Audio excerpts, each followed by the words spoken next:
shirts and royal blue shorts into Milan as the game is underway in their navy and black striped shirts and black shorts, and Inter are defending the end where their supporters are housed high up away towards our left hand side. So as we look, they are playing from left to right, but certainly Paul Robinson, the atmosphere has been one to savour in the build-up to the game. Well, it's been building all day, hasn't it? We got a chance to walk around the city earlier. We saw the Inter Milan fans coming in, the Atletico Madrid fans coming to the stadium tonight. There's been a real buzz about the place, and this is my first visit to this stadium, and it really is something to behold. It's an incredible football arena, and the fans are so noisy, so passionate. The light show that we were treated to before the game was incredible. All points towards a fantastic evening of football. Well, as the ball goes over the head of Llorente, it's put out of play by DeMarco on that far side. They've only lost 3 games in 25 matches at home in European competition since this stadium was built, in 2017. Chelsea, Liverpool and Milan are those 3 teams who have triumphed. Milan were the last team, and that was in November 2021. Griezmann plays it in, Lino cuts it into the penalty area, might come back towards Lino, and then it's hooked away to safety by Pavard. But they're on the front foot, are Atletico. They've taken the quick throw on this left-hand side. Lino delivers a right-footed cross towards the far post, and rising just a fraction too early was Llorente, who tumbles, and it goes out of play for a goal kick, but an early warning for Inter. Well, that's the start that this man below is on the touchline, Simeone, who's already pacing up and down. We all wanted to see from his side. The high press, Lino getting himself on the left-hand side. Griezmann finds him really well, one of his clever balls to the side. You actually think that Lino should have probably hit that. He should have gone for goal. He doesn't. He chose to square it across, and unlucky Atletico didn't get the opportunity. Vital game in the Premier League, and there's been another goal at Bournemouth. Henry Moran. Just past the half hour, Bournemouth 0, Luton 2. Fine move down the left involving Chong Doughty, and then Ogbene to tuck it in at the back post. As things stand, Luton going out of the relegation zone. Bournemouth 0, Luton 2. And the team that will replace them are Nottingham Forest, who they play at Kenilworth Road on Saturday. There'll be commentary of that one on BBC Radio 5 Live. This is the Champions League, where tonight the quarter-final lineup will be complete. Arsenal, of course, did it in dramatic circumstances last night. Inter have a slender lead. Atletico, who failed to register a shot on target 3 weeks ago in San Siro, have been certainly on the front foot in these opening 3 minutes, but it's 0-0. Inter have a throw over on that far side, and it's with Martinez. Clearance has struck Martinez. He's actually gone down onto his knees on the halfway line, and our referee, who is Simon Marciniak from Poland, has a stoppage in play as Martinez might require treatment. I think he might be a little bit winded. Yeah, I think it was Hermoso, wasn't it, the centre-half? He just goes to clear the ball long down the field, and it just connects with Martinez. But it's been a really good start from Atletico Madrid, pressing high in the right areas. The atmosphere before this game, as you can hear coming through our microphones, was fantastic. But the way that Atletico have started, they've kept the crowd behind them. They've pressed high with Morata and Griezmann, pressing the back four, and they've had some really good possession so far of Madrid. Bowl-like arena, the Estadio Metropolitano, with its 3 tiers, just holds over just over 70,000. It is some venue. Atletico have a free kick, which is about 6 yards forward of the centre circle. De Paul takes it long into the penalty area, climbing high with Savic, but his header is collected by Sommer. What about the other game of the Champions League? Borussia Dortmund against PSV Eindhoven. John Akers. Fast start for Dortmund. Dortmund 1, PSV 0, and it's Jadon Sancho with his first Champions League goal since returning to the club on loan. It's a lovely finish as well. He's around about 25 yards out, something like that. Great strike, low, in off the post, into the corner, right-footed. It's PSV 1, it's Dortmund 1, PSV 0, and it's 2-1 on aggregate. So Dortmund with the early lead there. Çalhanoğlu just outside the centre circle, finds De Vrij. Nice steady pace from Inter. Çalhanoğlu once again dropping deep, passes the ball out towards Bastoni, gives it back to the Turkish international. Morata now will try and put some pressure on De Vrij. Thuram drops deep to collect it, loses the ball actually, goes down. No foul, says the referee, and Lino's away on this near side, the left. And Lino's still going, he enters the penalty area, he steadies himself, shoots, keeper makes the save, and then Bastoni prods the ball away. Really good save in the Inter goal by Sommer. down the left-hand side. Lino gets away again. This time he gets into the box. He's only got one thing on his mind. He's going for goal. He gets past De Vrij, he gets past Pavard, gets himself into the box, lets the shot go. It's a great strike and a really good save by Sommer, and he puts it into a good area. He gets a strong hand, but he deflects it into a good area, doesn't put it back into danger. In comes the throw from the right-hand side. Bastoni with a header away, goes back to where it's come from. Atletico would deliver it. Molina once more, partially cleared. Molina, the World Cup winner for Argentina, gets it back from his fellow countryman over on that far side, tries to roll the ball forward on that right-hand side, and Inter managed to have the ball now up towards Thuram, and it's taken Atletico 5 minutes to achieve something that they didn't achieve in an hour and a half's football in Milan 3 weeks ago, as Somoso's overhit that early cross, caught by Sommer. It remains 0-0, Inter lead by a 1-0 on aggregate. A tennis update now with Russell Fuller. Arina Sabalenka not having things all her own way as she did at the Australian Open. She is out, beaten by the 22-year-old American Emma Navarro, who's taken the deciding set 6-2 to reach the quarterfinals. Thank you, Russell. Bastoni, raking ball out to this near side for Dumfries. Didn't keep it in. The animated Diego Simeone with his big, thick, black overcoat in that technical area down below. That'll come off at some stage, I guarantee that, with his antics as Witsel plays the ball out from the back. Molina right corner of his own area, intercepted by Mkhitaryan. Llorente though rolls away from his man over the halfway line, infield now towards De Paul. Good sliding challenge by Çalhanoğlu in the midfield for Inter. Bastoni back towards Çalhanoğlu, all a little bit rushed, and then as they lose the ball, the referee gives a free kick to Inter for a foul on Bastoni, 10 yards inside the Atletico half. 0-0, Paul Robinson. Yeah, it's Koke, just catches him. Really good defending by Atletico Madrid this time. They started the game well, as we said. The best chance of the game coming with Samuel Lino down the left-hand side. Inter now just trying to gain some kind of possession and get a hold in the game, because Atletico really haven't given them a minute to breathe in this first 7 minutes. Dumfries, back it goes, and Pavard all the way back to Sommer in an all-orange goalkeeping outfit away towards our left-hand side. Çalhanoğlu again operating very, very deep midway through his own half. Mkhitaryan is happy to see it go back to Sommer. Actually collects the ball outside of his penalty area.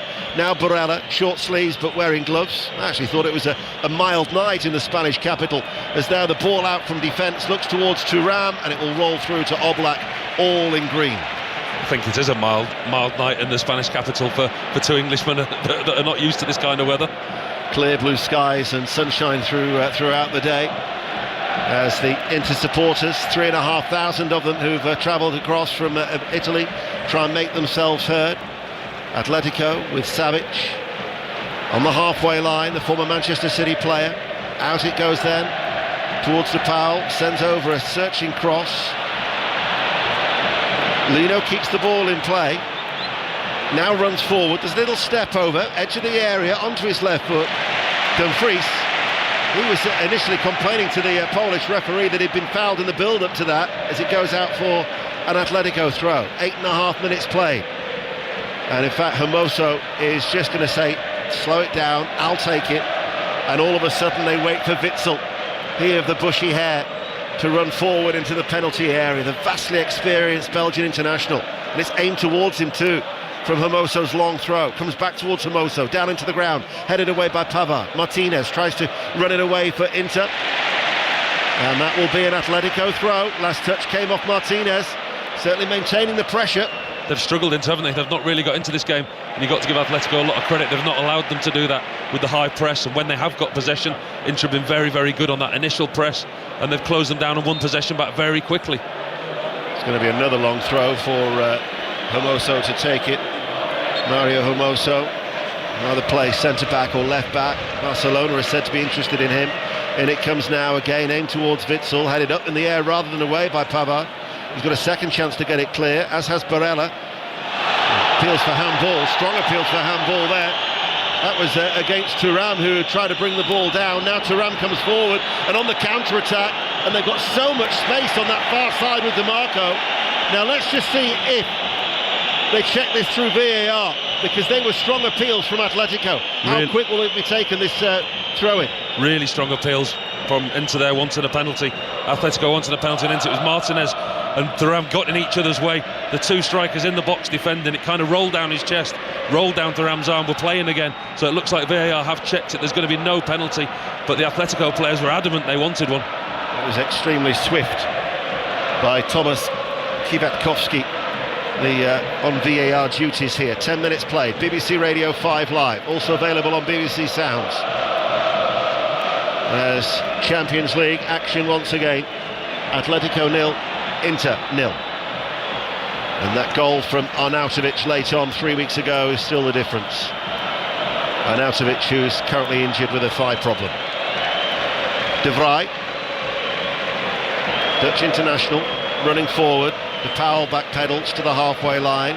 De Vrij now will float it out towards Bastoni, but it's way too ahead of him, and it will go out of play for an Atletico throw, and they just can't get into any sort of a rhythm at the minute, Inter. Going back to that earlier opportunity they had after the penalty appeal, Inter on the break, it just shows the pace that they've got, because Thuram was away down this right hand side and Dimarco was in acres of space on the far side. His ball was poor and it was easily cut out by Witsel, but it just shows the threat that Inter do carry on the break. The voice of Paul Robinson, the former England international. Champions League experience, of course, from his days with Leeds United. 41 caps for his country here on BBC Radio 5 Live. Sommer signed as Onana's replacement in the summer, and he's done well as the vastly experienced Swiss goalkeeper, as Bastoni tries to roll it down the line on that far side. Blocked and comes back towards Atletico. Infield, ball played out over on that far side, and that was by Hermoso, who was in a more of an advanced position for Atletico. Now they press. Ooh, that was a bit of a late one. Griezmann puts his hands up there, and it will be a free kick, as it's Çalhanoğlu who's gone down just a fraction late from Griezmann. Just catches him late, does Griezmann, doesn't he? Çalhanoğlu does really well, sees Griezmann coming, moves the ball on, moves possession on, but Griezmann was committed to the tackle and just caught him. But that's just a sign of the way that Atletico have started. The press that they've got, the possession that they want to have, and the high press and the high energy, and they've won it back again.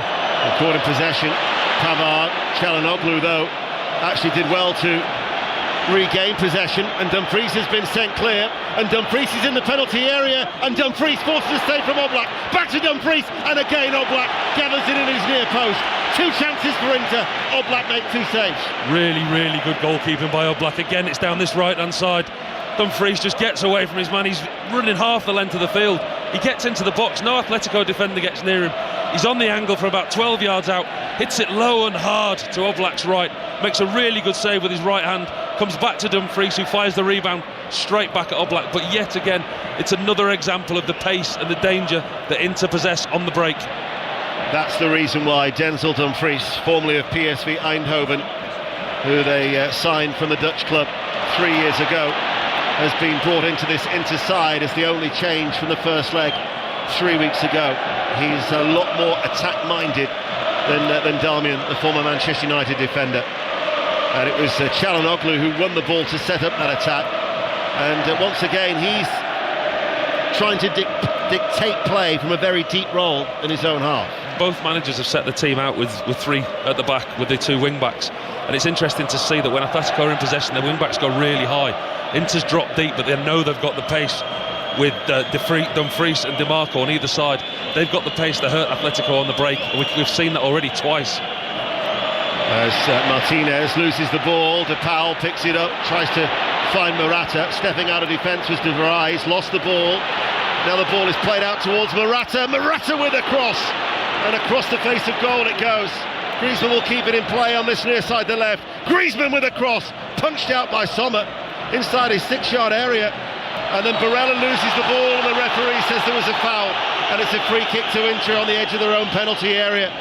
Certainly good opportunities for Atletico, 0-0. Another good opportunity. Morata finds himself free on the right hand side of the box, fires across the 6-yard box, but Bastoni, the Inter defender, does really well by doing nothing.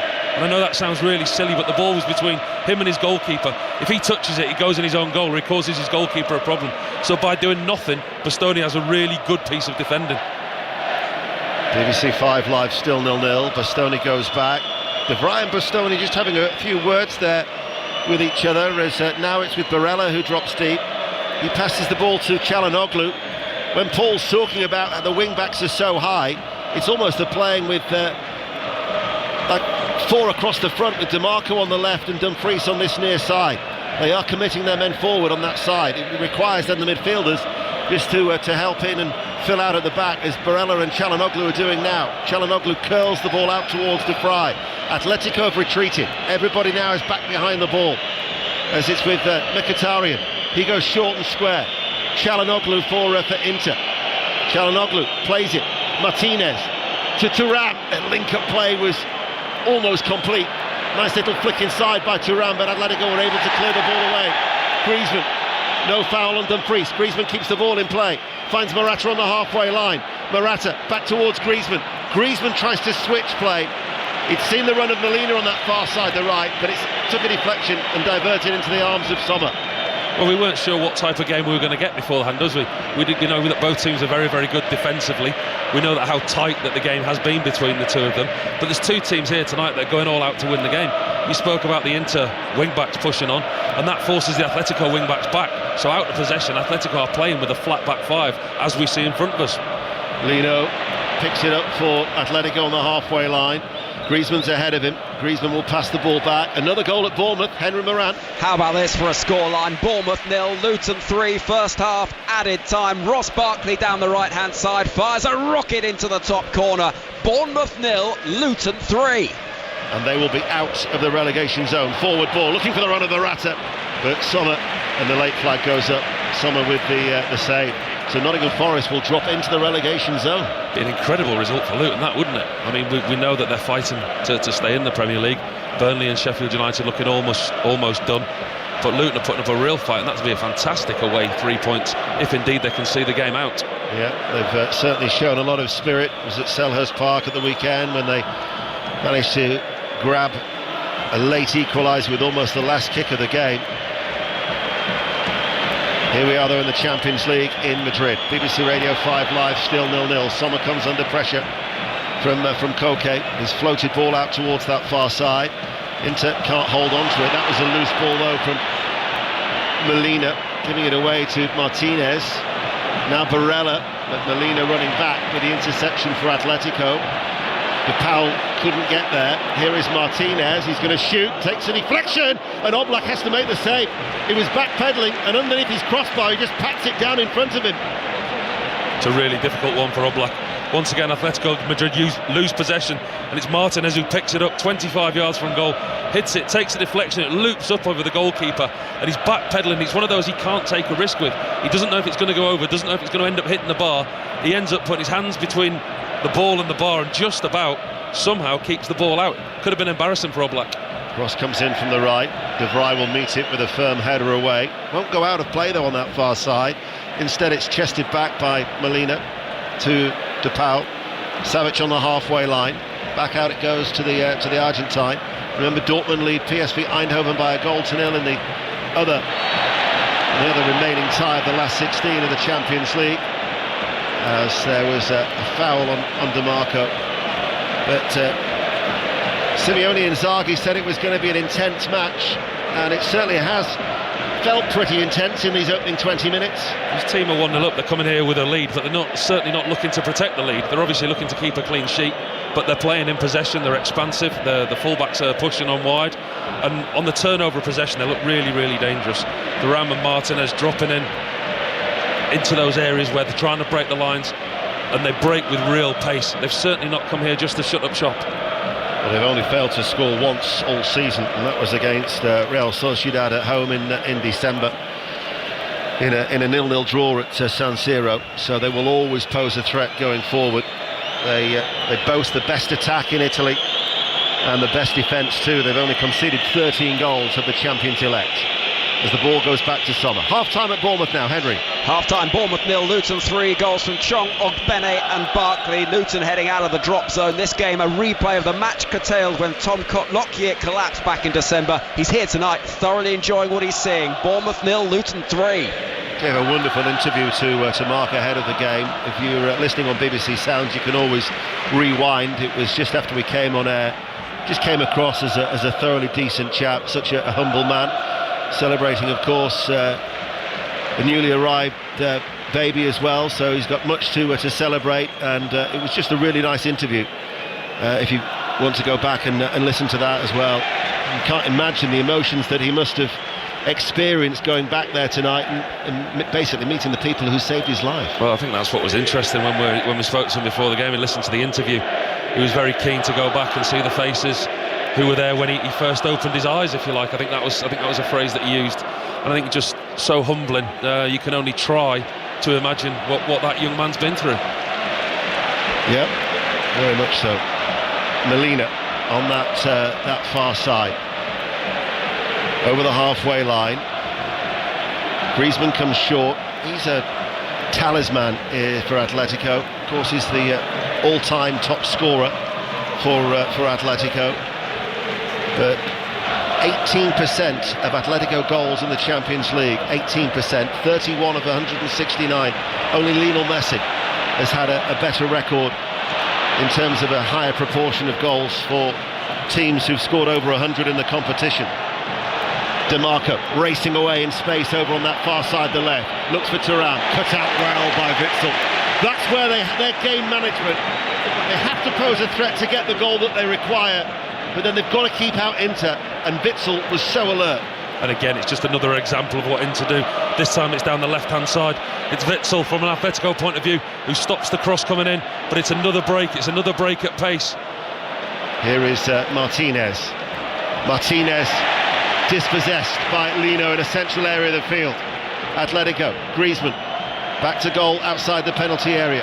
De Paul passes the ball out. Lino popped up on that right-hand side, look for the cross. Koke plays it forward. Griezmann with a first-time shot on the half-turn. Over the top, got too much underneath it. Goal kick remains 0-0 on 5 Live midway through the first half. Unlike Griezmann, gets an opportunity on his left foot, just inside the penalty area. You'd at least expect him to hit the target. You spoke about him there, you spoke about his record and what he means to this Atletico side. You do just wonder how fit he is, whether he's fully fit or not. He's missed the last few games through injury, but he is so key to this Atletico side. And this game in their season is so key as well. You look where they are in the league at the moment, they're fourth, they're 14 points behind Real Madrid. They're trying to get a Champions League place again, but this game is really key in their season. They will have done everything that they can to get Griezmann on the pitch tonight. Yeah, and they're in danger of being caught by Athletic Bilbao as well in a Champions League place. They've only had 2 wins in their last 9, bit of a slump, albeit 6 of them are away from home, but they failed to score in 5 of those 9, so they haven't been firing. But as Inzaghi was saying, you know, they are such a different proposition inside this Metropolitano Stadium. As Bastoni goes on a run on that far side, the left, cut out though by Savic. Ball played back, Witsel. DeMarco will race towards Savic, but he turns on the inside, still deep inside his own half. Passes the ball forward, Koke. Now towards De Paul with his braided hair. Passes it and out towards Hermoso. Lino over the halfway line collects it. Now up against Dumfries, who backpedals. Releases the ball back inside towards De Paul. Runs forward now for Atletico. Still going 25 yards out. With a clearance for Inter. And then a stumbling Barella loses the ball. Hermoso plays it early to Griezmann. Then he wants it back and he gets it back off Lino. Now inside towards Koke. Curls the ball across. De Paul, nice control, right-footed. Plays the ball forward. Morata can't bring it down out of the air. He just dangled his right foot and it went a good foot away from him and out for a goal kick. 24 minutes played, it remains 0-0. Good possession again for Atletico in the final third, without that little bit of quality that they're lacking. It's the final ball, it's the final decision that they make. Morata's playing high, he's the figurehead, he's the number 9. Griezmann's not got that much defensive responsibility or shape. He floats in and around Morata, and he does it to such good effect. He's allowed to do that in between the lines, finds the spaces. Here is Sommer. Passes it to Barella. Koke now will press. There was the trigger as well. Çalhanoğlu comes under pressure. Inter now have got to beat this high press from Atletico, but they have done so well. And then it will go off the legs of De Paul. It will be a Inter throw over on that far side. Such a captivating game isn't it, this first quarter, 0-0. It's a really good press that Madrid put on with Depal, with Koke, with Llorente, the three in midfield. But it's the wing-backs as well, Molina and Lino. They're pressing Inter really, really high up. But if Inter do break that press, we've seen a couple of times already, they can get beyond and they have got the pace to hurt. Martinez drops deep, looks for the run of Dumfries, just cut out by Lino, helped out by Hermoso. The left wing back for Atletico plays it forward. Griezmann will keep the ball in play, but he stabs it back in field and it goes straight through to Martinez, the Inter captain. Mkhitaryan finds Barella, runs forward. Griezmann there with a challenge. Barella goes to ground. Atletico have it. Every outfield player is in their own half. So Morata comes over the halfway line and waits for the supporting run of Llorente. And Llorente plays it back and it goes out of play. A little bit. No, it will be an Inter throw. A little bit too hurried from Llorente on that far side. Well, you were right about the manager. The coat's off already. It's not taken him long. I think he's got a sweat on. He's worked a sweat on running up and down in that technical area. Yeah, a big thick overcoat in these mild conditions was never going to last long. The way that he moves around, you can get tired just by watching him with his histrionics. As this is De Vrij for Inter, still 0-0. They're looking just to try and slow the game down. Let's check in on that other game, Dortmund against PSV. John Akers. Dortmund 1, PSV 0. Jadon Sancho with the goal in the 3rd minute. He's been terrific, by the way, and Dortmund are piling it on. Benitez has just made a double save from Brandt and then Marlin. Dortmund 1, PSV 0. It's 2-1 on aggregate. And remember the half-time score at Bournemouth in the Premier League. Bournemouth 0, Luton Town 3. There have been no other goals elsewhere. So Peterborough United, Stevenage is goalless in League One. Peterborough, who've won their last 4 incidentally in League One, and the 2 games in the Scottish Premiership are both goalless too. Dundee, Aberdeen and Ross County against Hibs. Inter have been awarded a free kick midway through the Atletico half. Marciniak, the referee, places the ball 12 inches back from where Çalhanoğlu wanted to take it. He is a set-piece specialist, but this is a long way out even for the Turkish international. Quite a high line for Atletico. DeMarco offers an alternative if he wants to try and clip it in with his left foot. He runs towards it, but it will be Çalhanoğlu who goes very, very deep, and it bounces all the way through to Oblak. Yeah, it's a real waste from a set play, but it's one of those that was almost too straight. There was no real opportunity to put a delivery into the box. It was a straight ball with a bit of curl on. Atletico had a high line and it went through harmlessly to the goalkeeper. Barella runs into Koke. Koke rolls it forward. Molina outside of the centre circle in the Inter half. Llorente is out wide. Infield now. Depal, Koke switches play towards Hermoso, joining the attack on this left-hand side. Hermoso cross. Morata with a header. Sommer with a save away to his left. Really good save by Sommer. Great ball into the box. Morata finds himself in acres of space in the 6-yard box. It's Hermoso on this left-hand side. Just lifts the ball into the penalty area. Morata, penalty spot just inside. Can't get enough purchase on the header. It's a decent save by Sommer, but it doesn't really test the goalkeeper. 4 goals in his 13 appearances against Inter during his time at Juve. Winning 6 and losing 4. Really was surprised to see him come off the bench in that game at San Siro 3 weeks ago, bearing in mind that he'd just a week earlier left the field against Sevilla in tears with a knee injury. He was expected to be out for about 6 to 8 weeks, so it was a remarkable recovery in that respect.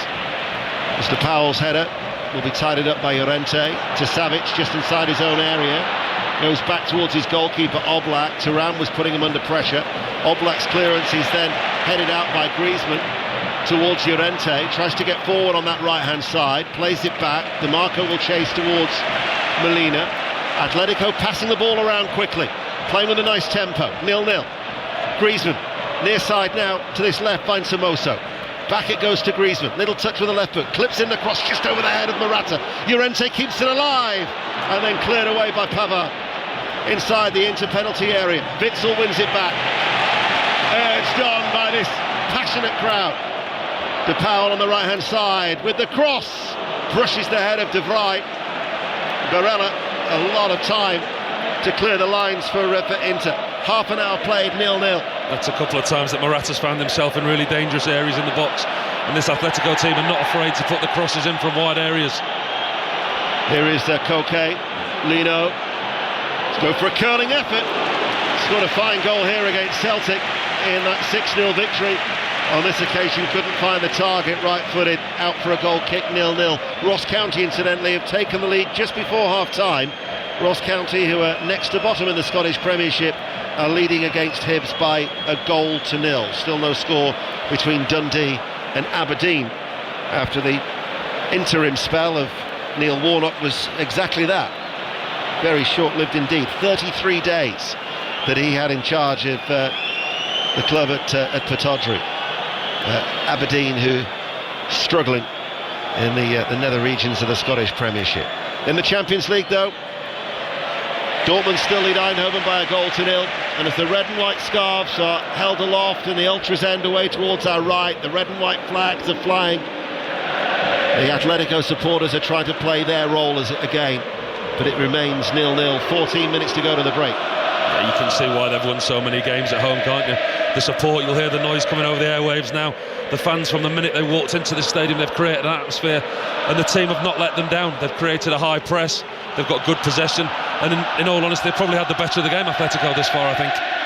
One defeat in 31 home games over the last 14 months, and that was against Athletic Bilbao in the Copa del Rey that they lost here by 1-0, 4-0 on aggregate. They've won 7 of their last 8 at home, and they've had chances here to level the tie, but it remains 0-0. Dumfries short of the halfway line, infield to Çalhanoğlu, who with a long searching diagonal ball, DeMarco with the head doesn't keep it in play. Great distribution from Çalhanoğlu, but it will be an Atletico throw. That was an incredible pass, long range, it was almost the full width of the pitch. Inter, incidentally, have matched the run of Roberto Mancini from some 16 years ago by winning 13 games in succession. Well clear, I think it's fair to say you could describe them as champions-elect as they close in on a 20th Scudetto. Hoping to go a stage further in the Champions League as Barella breaks forward into the penalty area. Barella back towards DeMarco, and that's the goal that Inter wanted. 12 minutes to go at half-time. Inter increase their lead in the tie as they take a 1-0 lead here in Madrid, and DeMarco slotting the ball home coolly, and Inter now have a stranglehold on this tie. Really good finish by DeMarco. Good play again by Inter in the build-up. Ball's cut back into the box. Nothing that Oblak in the goal can do about it at all. But we said all game, yes, Atletico have been good. Yes, they've enjoyed possession. But this was what Inter do. They get possession on the halfway line. Good interchange between Martinez, and it's Barella, I think, on the left-hand side. Easiest of jobs to DeMarco. Rolls him in, just square on the penalty spot. Side foots the ball. Oblak, no chance. The Inter fans up to the top left go wild. That is the goal that their team have wanted.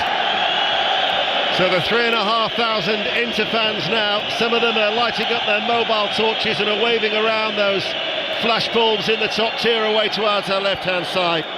And we mentioned that they failed to score just once all season. That was the threat that they can pose, and it has certainly come home. And now all of a sudden a 1-0 lead on the night, but 2-0 on aggregate. And Inter have the initiative. It was always the danger, wasn't it, from an Atletico point of view? 2 or 3 times Atletico have had the warning, the turnover of possession, the pace that Dumfries has shown down the right-hand side. This time it was Barella down the left, but it's the interchange between Martinez and Thuram. They're going to be a danger. They've got that opportunity, and they're a very, very good side when they get the head. They've won 13 on the bounce, but in those 13 they've kept 9 clean sheets, which is incredible.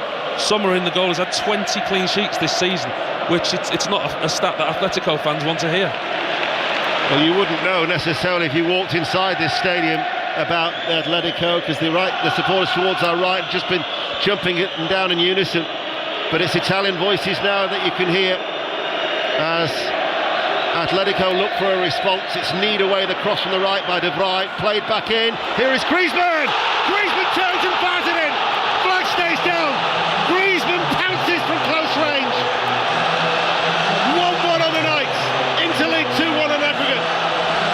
Inter are sure it's offside, but it's not, because I think it's come off their own player. I think it's come off De Vrij. Griezmann is in an offside position on the edge of the 6-yard box. He's still got a lot to do. He's got his back to goal. He just turns and hits in one movement, gets his team back into the game.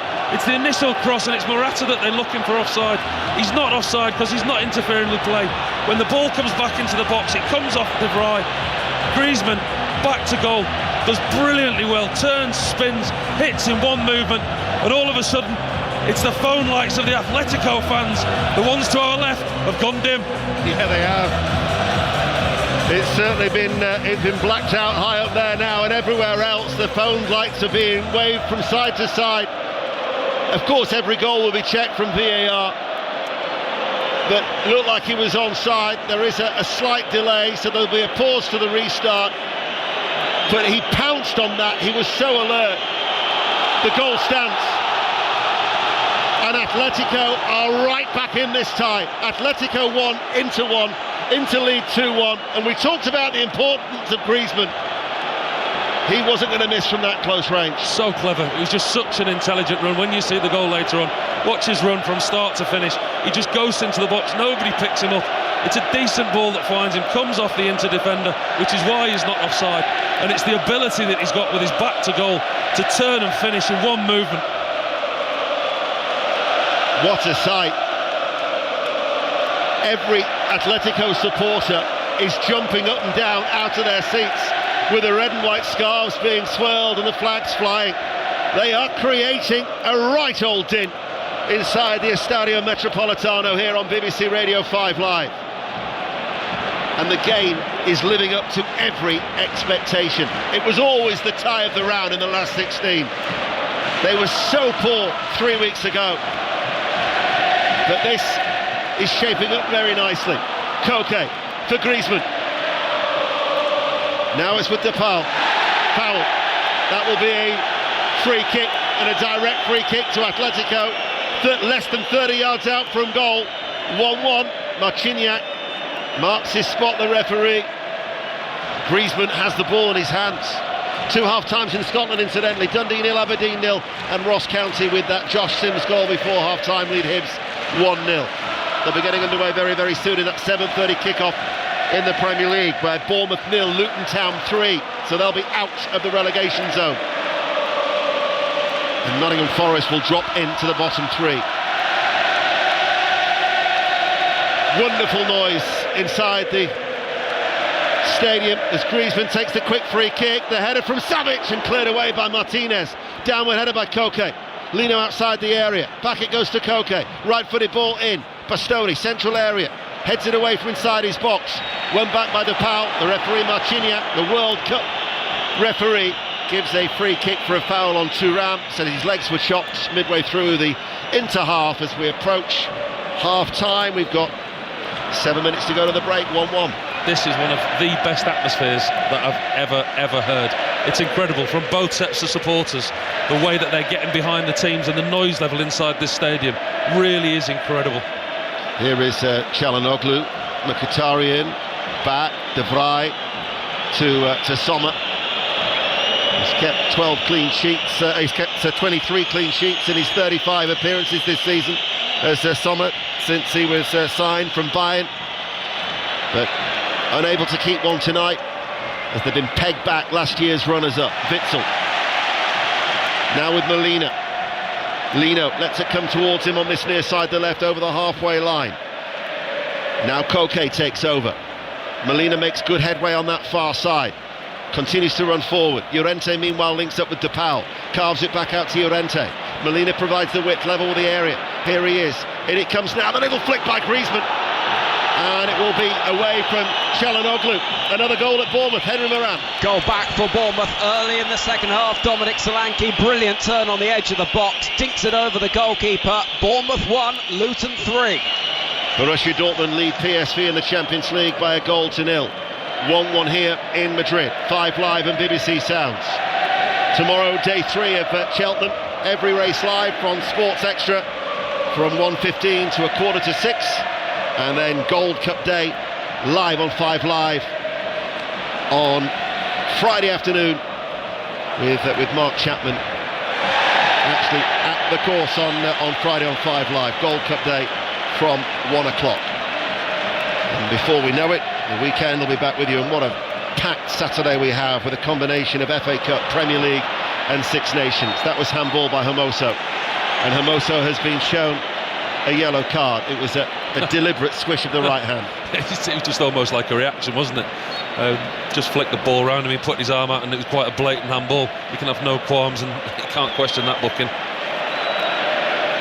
The difference between the two goals, 2 minutes and 16 seconds. That was how quick it took for Atletico to respond to the goal from DiMarco that had given Inter the lead. We've got 4 minutes to go to half-time. 1-1. Inter lead 2-1 on aggregate. Dortmund lead PSV Eindhoven 1-0 on the night. The Germans have the lead on aggregate by 2-1. And of course, the two best performing leagues will have an extra place in the Champions League for next season. Italy look like they're well set for number 1 place. England are fighting it out with Germany in that respect. So certainly a lot of importance on that Freiburg-West Ham game tomorrow in the Europa League, with Germany currently in second spot for what would be a 5th place in next year's revised new format of the Champions League. Inter beaten in the final by Manchester City. It's their only defeat in 14 games in the Champions League. That final defeat in Istanbul. But this is proving to be a tough test for them against Atletico. Griezmann to Lino. Lino tries to get away from Pavard, recovers, but Morata picks it up. Now it's with DePaul. DePaul, rather than shoot, tried to place the ball forward, blocked by Mkhitaryan. Had his heels clipped, did DePaul, but he stays forward, runs back into the centre circle. Koke, out it goes to Molina, forward ball, Llorente, up against Bastoni. Here is Griezmann again. Griezmann! Right-footed shot. Block came in by Pavard, goes behind for a corner kick as Griezmann whips up the crowd. 1-1. Yeah, listen to the noise again, it's gone up another level. Does really well there at the far post. Pavard does a good block. Griezmann again just finds himself 6-7 yards from goal, gets an opportunity. Pavard saves his goalkeeper at the back post. Griezmann's going to take the corner kick. 2.5 minutes to go to half-time. Far side the right, playing from right to left, red and white striped shirts, in it comes now. Thuram back there on his edge of his 6-yard boxer, headed away. Ball played back by Hermoso. Molina outside the centre circle with pace, finds Lino. Offered a threat on this near side, the left. Back towards Hermoso. Cross comes in, searching one, diagonal ball, drops inside the penalty area. Mkhitaryan will hook it out, downfield. Little touch by DePaul to Molina. Picks it up on that far side. Griezmann's just dropped into a pocket of space. Here he is, lays the ball off. Now it's worked out towards Hermoso. Hermoso steadies himself, sends over the cross, and Sommer comes a long way. Good handling. Really good goalkeeping. Good decision. Comes and helps his defence out. That's one thing that I've noticed about this Atletico Madrid side. They're not afraid to put crosses in the box from deeper areas. Yes, they work it well. They work to get it into the final third. But Hermoso, Molina, from deeper areas, they will throw crosses into the box for Morata. Voice of Paul Robinson on 5 Live with just over 60 seconds remaining. 1-1. High ball from De Vrij. Dumfries takes it on his chest, right-hand side of the area with the cutback. Hermoso with the all-important block, running back inside his penalty area. Koke now will have it midway through his own half. Koke only has Morata ahead of him, and then Koke will pass it. Hermoso to Griezmann. Griezmann's floating. That's always dangerous when he starts to do that. He finds areas of space, looking to try and dictate it. Their all-time leading goal scorer, who's added to his tally, taking him to 176 as Koke sweeps it across. DePaul, less than 30 yards out from goal. Molina, right corner of the area. Back towards DePaul once again. Now it's with Savic. Peterborough leads Stevenage by 1-0 just before half-time at London Road, looking for a 5th straight win in League One to consolidate a playoff position. Maybe still harbour hopes of trying to catch Derby. That would take them to 4 points of second place Derby and an automatic promotion slot. 1-0 they lead Stevenage, who themselves are going well, 6th in the table. This is 5 Live. It's 1-1 and a free kick to Inter inside the centre circle. We'll find out how much stoppage time we'll have. Just the 1 minute, which we're now into. So an additional 60 seconds here in the Metropolitano Stadium. It's a shame there's only 1 minute. It's been absolutely fantastic, hasn't it? You've not been able to take your eyes off this game. We didn't know what we were going to get, but we've got two teams who are going hammer and tong to win a football match, who are playing a very, very similar system. When in possession, the other retreats, and the closing down, the tactical awareness of both managers, you can see the game plan. They're both very, very clear. Former teammates from their days at Lazio. They did a Coppa Italia double in 99 and then 2000. Mkhitaryan out towards Pavard, forward then to Dumfries. 2 men go with him. Dumfries goes to the ground, and then the referee's assistant on this near side will say that's a free kick. Dumfries prevents them from taking that quick free kick. Marciniak, the referee, no nonsense, was quite clear for him to retreat, and Oblak will take the clearance. And in fact, there is the half-time whistle. There's no time to take the clearance, but the Atletico players leave the field to a deafening chant of Atleti, Atleti, Atleti, because the supporters have helped play their part, and Atletico are still very much in the tie. Inter taking the lead through DiMarco after 33 minutes, but just 2 minutes later, Griezmann pounced to level. Atletico 1, Inter 1. Paul. Well, it's time to catch a breath. As I say, we weren't sure what we were going to get, what type of game, but it has been a really, really good watch from the very first start, with the light show, the fans coming into the stadium, the whole build-up to the game, and the game itself's lived up to the hype. There's two very, very good football teams playing with 3 at the back. The wing-backs are pushing on. Watching both sets of wing-backs has been a really intriguing part of the game, to see who pushes back, who pushes on, and when they do that.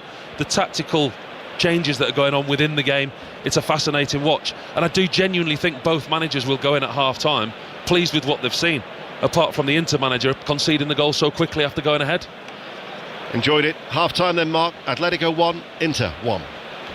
It's been, as you say, Paul, it's been great on so many different levels.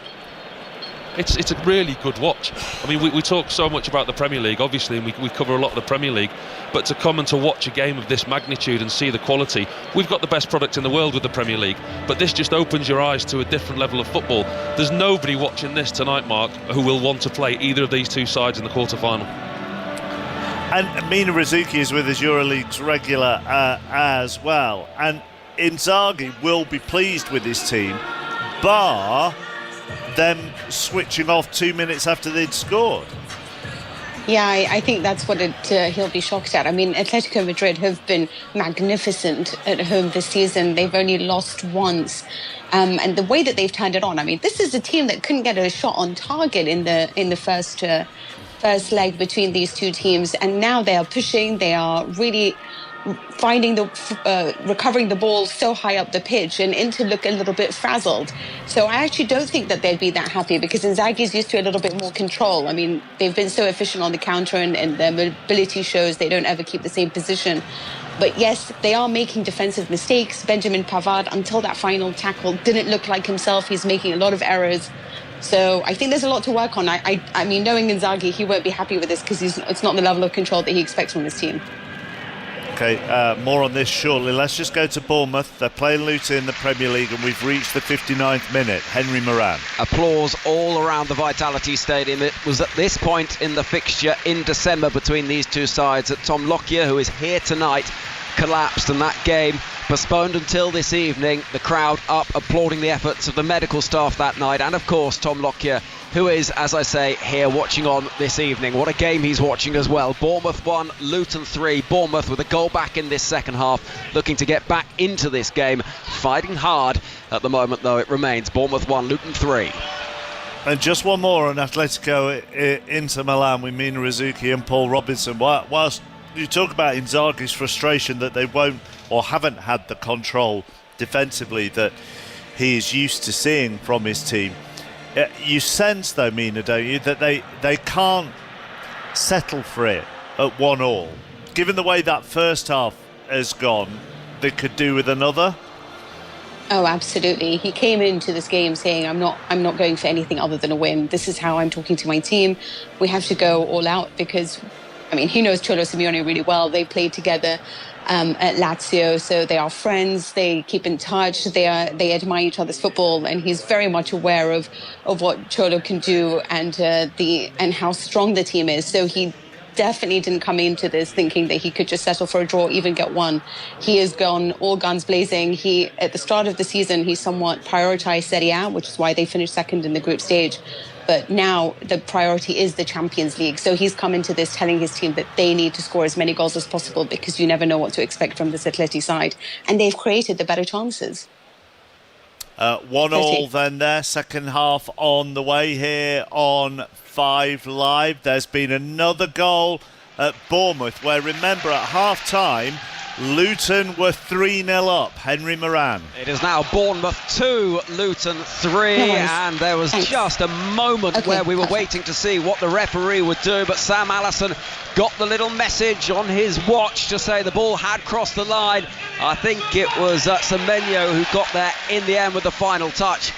Doesn't really matter from a Bournemouth perspective. They're back in this game. Bournemouth 2, Luton 3. They're doing exactly what they did, Henry, that they did to home to Sheffield United at the weekend, which is give the promoted side a lead and then try and claw it back. Indeed, and it was amazing half-time to see the players sent out 5-6 minutes before play got back underway. 2 changes made as well, and it has been a completely different match this second half. They have been charging around, looking to get back into the game, and now what? An hour gone, they're a goal behind, all the momentum with Bournemouth. You can hear the crowd around me. They sense a real opportunity here, and what a game of football we've got in front of us. So 2-3 there, Bournemouth 2, Luton 3. One other game tonight domestically in England, and that's in League One where it's 5th against 6th. That's at half-time as well.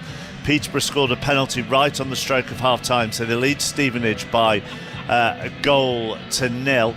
In the Scottish Premiership this evening, second half just getting underway in these 2 games, still goalless between Dundee and Aberdeen. Ross County lead Hibs by a goal to nil. Back to the Champions League, Borussia Dortmund against PSV Eindhoven with John Akers.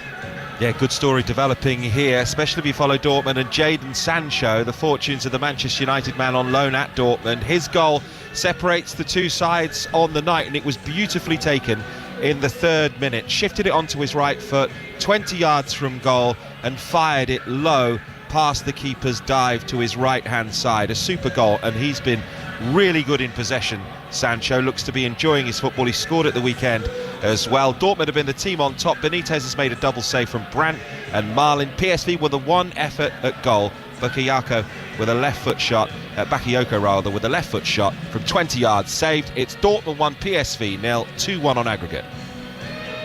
And now there's been another goal at Bournemouth. Is it the equaliser, Henry Moran? It is. What a fantastic finish as well. And it's driven low past the goalkeeper by Antoine Semenyo, cutting in on his left foot, blasting it into the bottom corner. It was Abani that got the second. He was credited with that one. No doubt about this. Semenyo drawing Bournemouth level from 3-0 down. It is Bournemouth 3, Luton 3.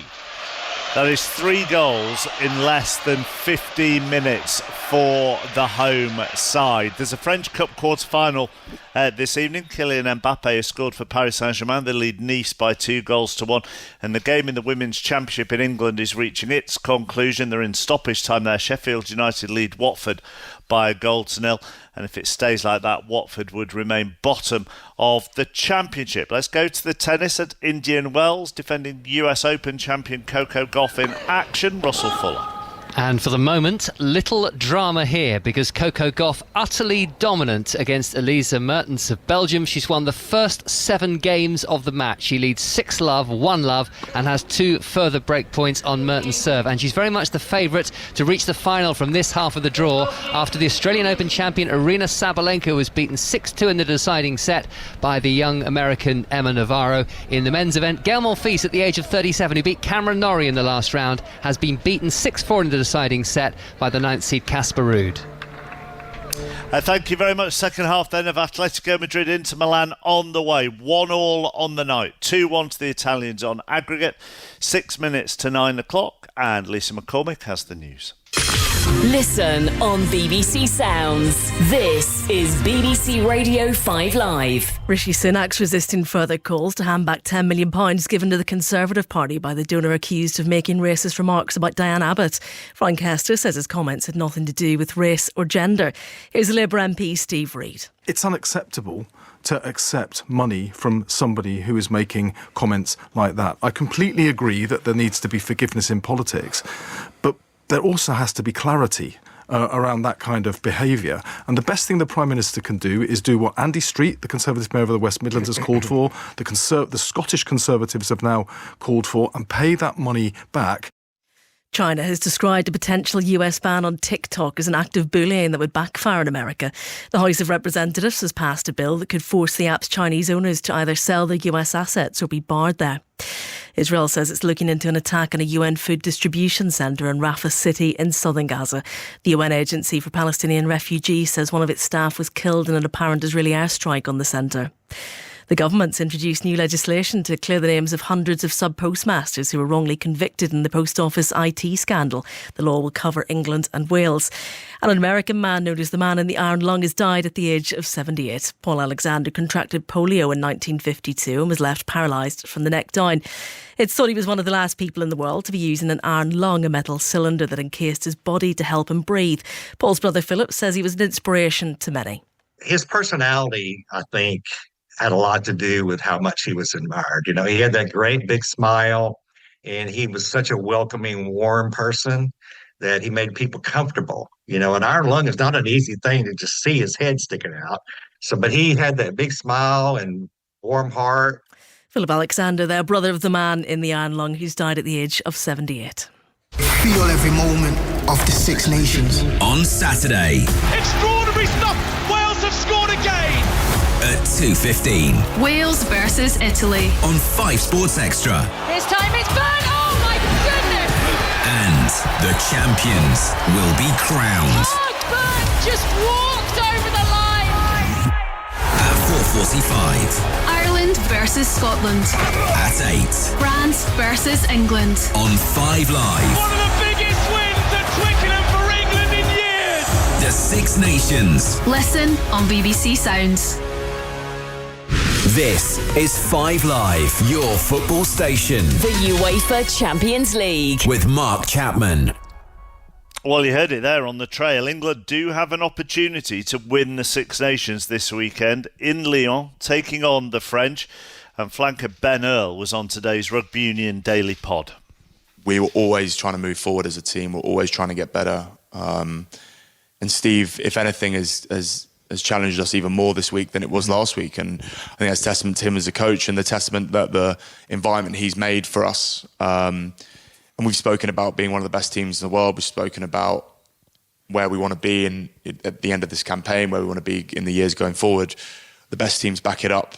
The best teams perform regardless of the situation. We've had a performance. How do we back it up? Because last week means nothing if we don't play well, perform well this weekend. It doesn't really matter about the result for us. We're about performing well, performing in the England way that we showed a little bit more of at the weekend. Overall, camp, really enjoyed it? It's been great in terms of we've got such a mix of boys. There's been some very funny moments. And actually, in fairness, the coaches and the staff have made it, have been brilliant in terms of listening to Jamie and his read on the group. He's got a brilliant read. And the experienced group in terms of Joe Marler, Dan Cole, Fordy, Jamie, Elliott, they're all brilliant in terms of bringing the group together, Danny. And, there's never a moment where it's all the boys with 100 caps over there and all the lads with no caps over there. It's literally, we're as mucked in as we could be. And like I've said a few times, it's the best England group I've been a part of. And I've been in a few in different capacities. So, that's testament to the work those guys have done. Awesome. Finally, word on France. They were back to winning ways in Cardiff, bringing some cavalry off the bench. You're going to have to be there physically again. Yeah, different challenge. We actually sitting around one of the rooms the other day and said, how many boys have won in France? Not many. Not many have won an international game in France for a good while. Yeah, so 2016 it would be. That's a pretty cool challenge. And like I said, we're not short of motivation. We're not short of motivation as a team. And the memory we could create this weekend would be awesome if we can do a good result, good performance. Ben Earl on the Rugby Union Daily Pod. There's a special episode tomorrow with Martin Johnson.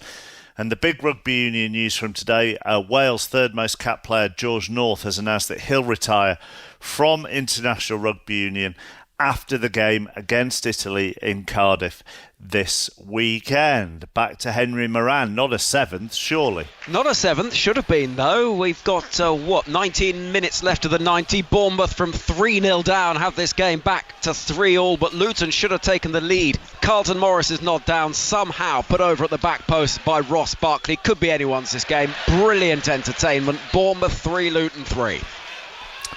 Final whistle has gone in the Women's Championship. Sheffield United have beaten Watford by 1-0, so that does leave Watford rooted to the bottom of the table, and Ross County have been pegged back in the Scottish Premiership. Hibs have just equalised 8 minutes into the second half. Ross County won, Hibs won. The other game in the Scottish Premiership is goalless between Dundee and Aberdeen. Back to Madrid, Paul Robinson and Ian Dennis. Thanks, Mark. Inter are just coming back out. Doesn't look like they've made a change at half-time. So in their black and navy blue striped shirts and black shorts, they'll line up with Sommer in goal. Back through Pavard, De Vrij, Bastoni, Dumfries and DeMarco, who gave them the lead as the wing-backs, right and left respectively. Mkhitaryan, Çalhanoğlu, Barella, Martinez and Thuram. And here come the Atletico players as well. And there's been no changes been made by Diego Simeone, so they line up with Oblak in goal. Back three of Hermoso, Witsel and Savic. The wing-backs Molina and Lino, Llorente, Koke, DePaul, Griezmann, who got the goal as Morata. Marciniak from Poland is the referee, the bald-headed official down below. And more of the same, please, Paul Robinson. Absolutely. It was a stunning first half of football. Two teams playing the same way. The two teams going out to win a football match is creating chances, trying to stop the other from playing first of all, but then when they're in possession they're trying to have a goal threat themselves. Both teams got their goal, but they both had really good opportunities either side. A goal for Atletico in this second half without reply would take us into extra time. It's very, very tight, as it is in the other game where Dortmund are still leading PSV Eindhoven by 1-0. Mkhitaryan is forward, challenged by Llorente, loses the ball, and then it's passed out wide to Hermoso. But the response was so quick for Atletico, and I guess it's important that they start the second half, or they went in at half-time, level on the night. And the atmosphere that they created, I mean, the fans from the very first whistle, Atletico pressed high, they got the fans behind them and they set the tempo, and they're seeming that they've done that now. They've come out in the second half, they've started in the same vein. Free kick from Marciniak is awarded, and it goes in favour of Inter, with Bastoni just signed a new deal. 24 years of age, Italian international defender, 21 caps, and a lot of clubs looking at him, not just from the Premier League as well. Paris Saint-Germain and Juve have also been keen admirers of him. Signed the new deal until 2028 now at San Siro, as Witsel heads it away, only as far as Thuram. Martinez plays it out towards DeMarco. DeMarco's first time cross from the left-hand side, goes over the head of Dumfries, bounces up towards Barella, on the chest, little flick inside, plays it back. Çalhanoğlu came under pressure, and then it's with Griezmann for Atletico deep inside his own half, as the back pass almost sold Hermoso a little bit short, but he had to clear it long. And first time, Mkhitaryan towards Bastoni, and Bastoni, because of DePaul, will go back to Sommer in goal. Oh, the game's at a really interesting point, isn't it? I mean, if it stays like this, Atletico are going to have to come out at some point, and by doing that, we've seen the problems that Inter can cause them with the pace they've got, with the options that they've got on the break, and with Atletico opening up, if they're going to have to try and get back into this game, because they need a goal in the second half at some point. It's a really, really fine balancing act for Atletico. They can't afford to commit too many bodies forward, because they will get hit on the break, because Inter are quick on the break, but at the same time they need that all-elusive goal. Here is Llorente, and Llorente's overhit the cross.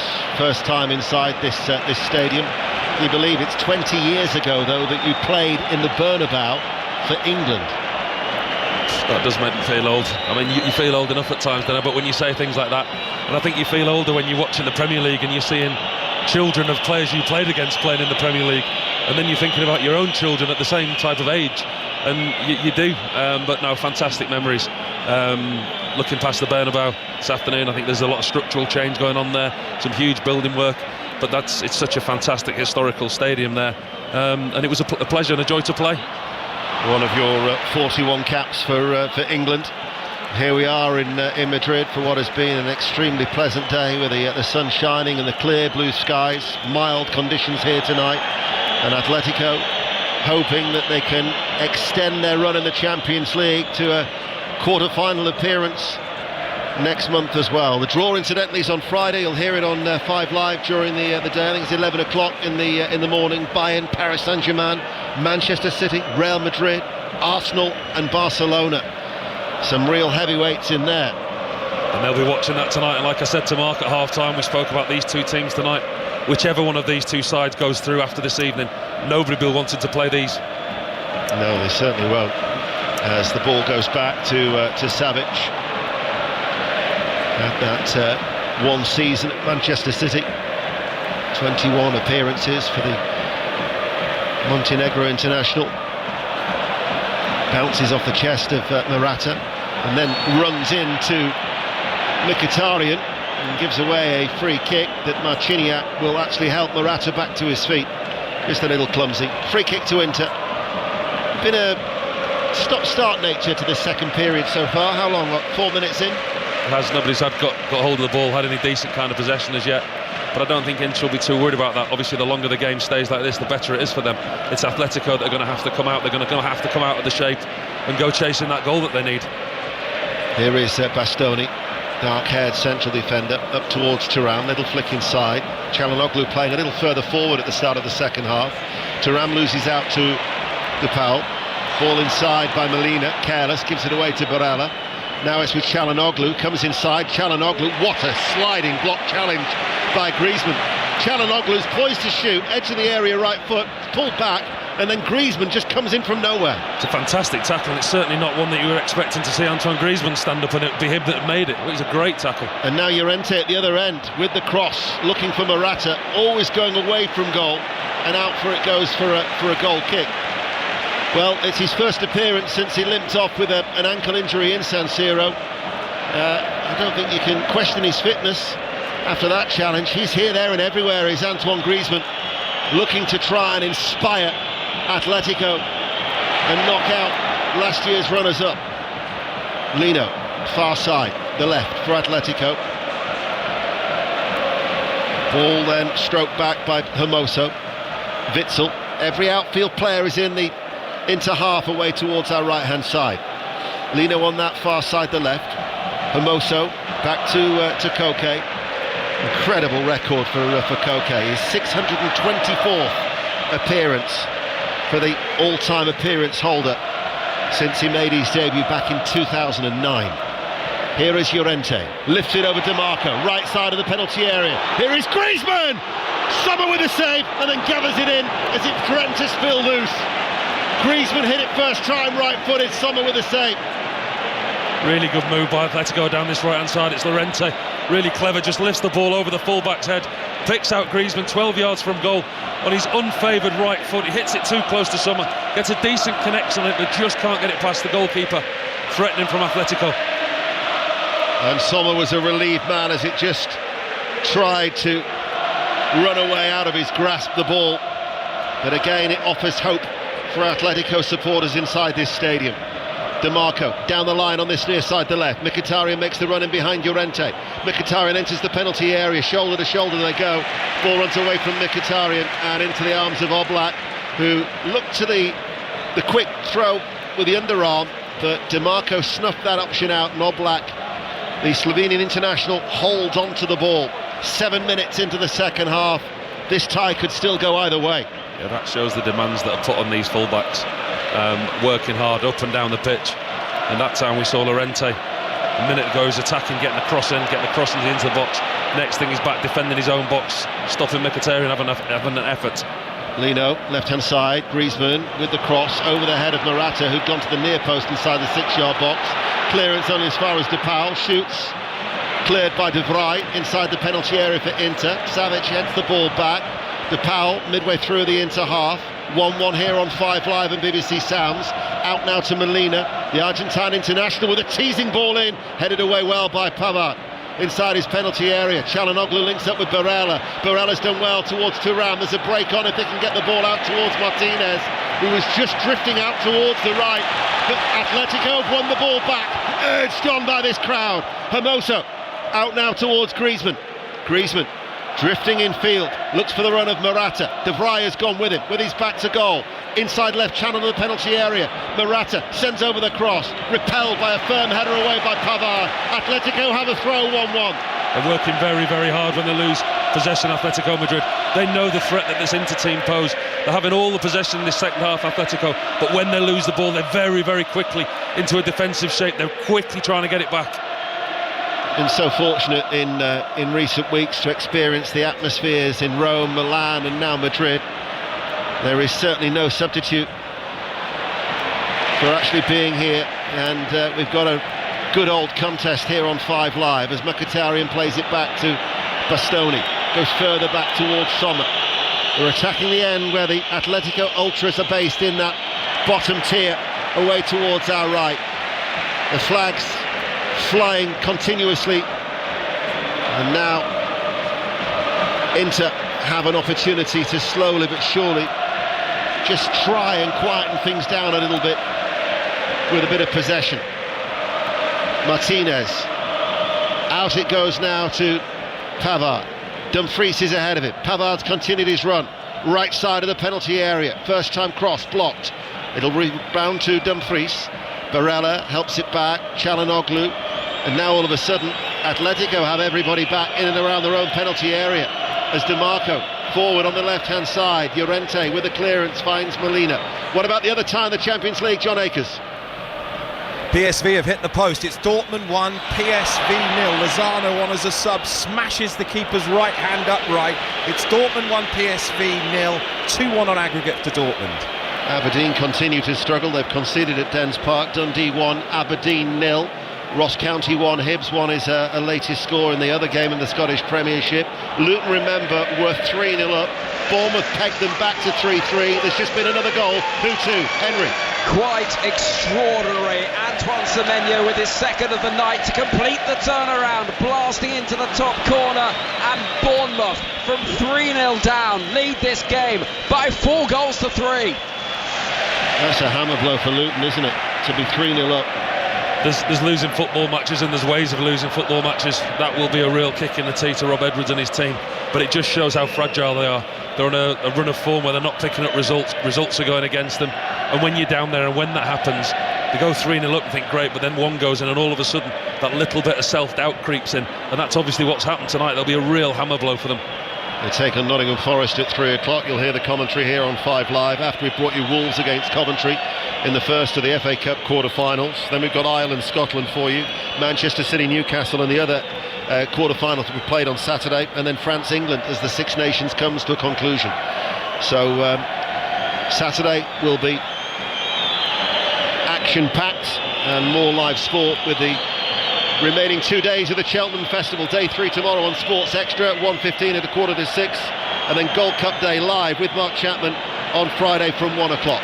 Meanwhile, Mkhitaryan coming forward, looks towards Thuram, block, comes back towards Mkhitaryan, now towards Dumfries, inside the penalty area, a little bit on his heels there, and then he's given away a free kick. I think he wanted the ball played earlier, and then when it was played to him, he wasn't expecting it. Yeah, Mkhitaryan just delayed the pass, but it just shows how easy that Inter can cut through.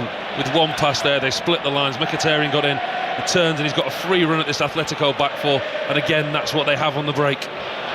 Ball given away by Atletico. Mkhitaryan's forward ball. Witsel gets there first to get there before Çalhanoğlu. Morata, referees played the advantage. Out to Llorente, full of running on this near side. 1-1 on the night, 2-1 to Inter on aggregate. Griezmann, who got the equaliser for Atletico, joins the attack now to Morata, looks to turn. Morata, well, it was a weak effort, right-footed. He's struggled for goals of late, only one goal in his last 10. Oh, with Simeone down there on the Atletico bench, it's like a Benny Hill sketch. He was on the pitch, the fourth official was chasing him while he was on the pitch. He was trying to get instructions onto his team, and the fourth official just couldn't catch him, and he was 2 yards on the pitch. 668 games he's been in charge of Atletico Madrid, their longest serving coach. Strong run by De Paul, no foul, says Marchinha. Barella picks up the loose ball. He's got time to look around both to his right and his left. He finds DiMarco on this near side, the left, interplaying from right to left as we look. 1-1. Here is Barella. Triangular passing patterns between Mkhitaryan, Barella and Çalhanoğlu. The midfield trio is now De Vrij. Passes it out towards Pavard. He will come forward. Dumfries provides the width, far side. And back with De Vrij. This is Bastoni. Çalhanoğlu to his left. DiMarco now on this near side. Inzaghi watching on. Mkhitaryan. Çalhanoğlu chips the ball forward, and there was a foul by Thuram. And actually Witsel has stayed down, and it will be a slight delay. Free kick to Atletico Madrid. 1-1 and just over half an hour remain. It's just clumsy Thuram there. There's a ball over the top, he wasn't looking, he just runs straight into Witsel, just catches him on the heels, and the two of them collide. Atletico do look slightly edgy out of possession. When Inter have possession, they look comfortable when it's in front of that Atletico back five. But Atletico out of possession. One goal for Inter now would really hurt Atletico. It'd give them a huge task. Certainly would, with only 31 minutes remaining. But there's just one goal in the tie, as Inter still have the initiative. But Bastoni has given the ball away. Koke, De Paul, Llorente running forward, right corner of the area, crosses Morata first time. He had Griezmann behind him, and his connection was well off target. It was a wayward finish. Goal kick, 1-1 on the night. It was an awful finish by Morata. He gets it all wrong. It's a fantastic ball on this right hand side, and it just bounces in front of the striker, and he doesn't even catch it with his foot. I think it comes off his shin, but it almost goes towards the corner flag. He gets it all wrong, Morata. Comes off high up his leg, off his shin, flies high, wide, and not very handsomely towards the corner flag.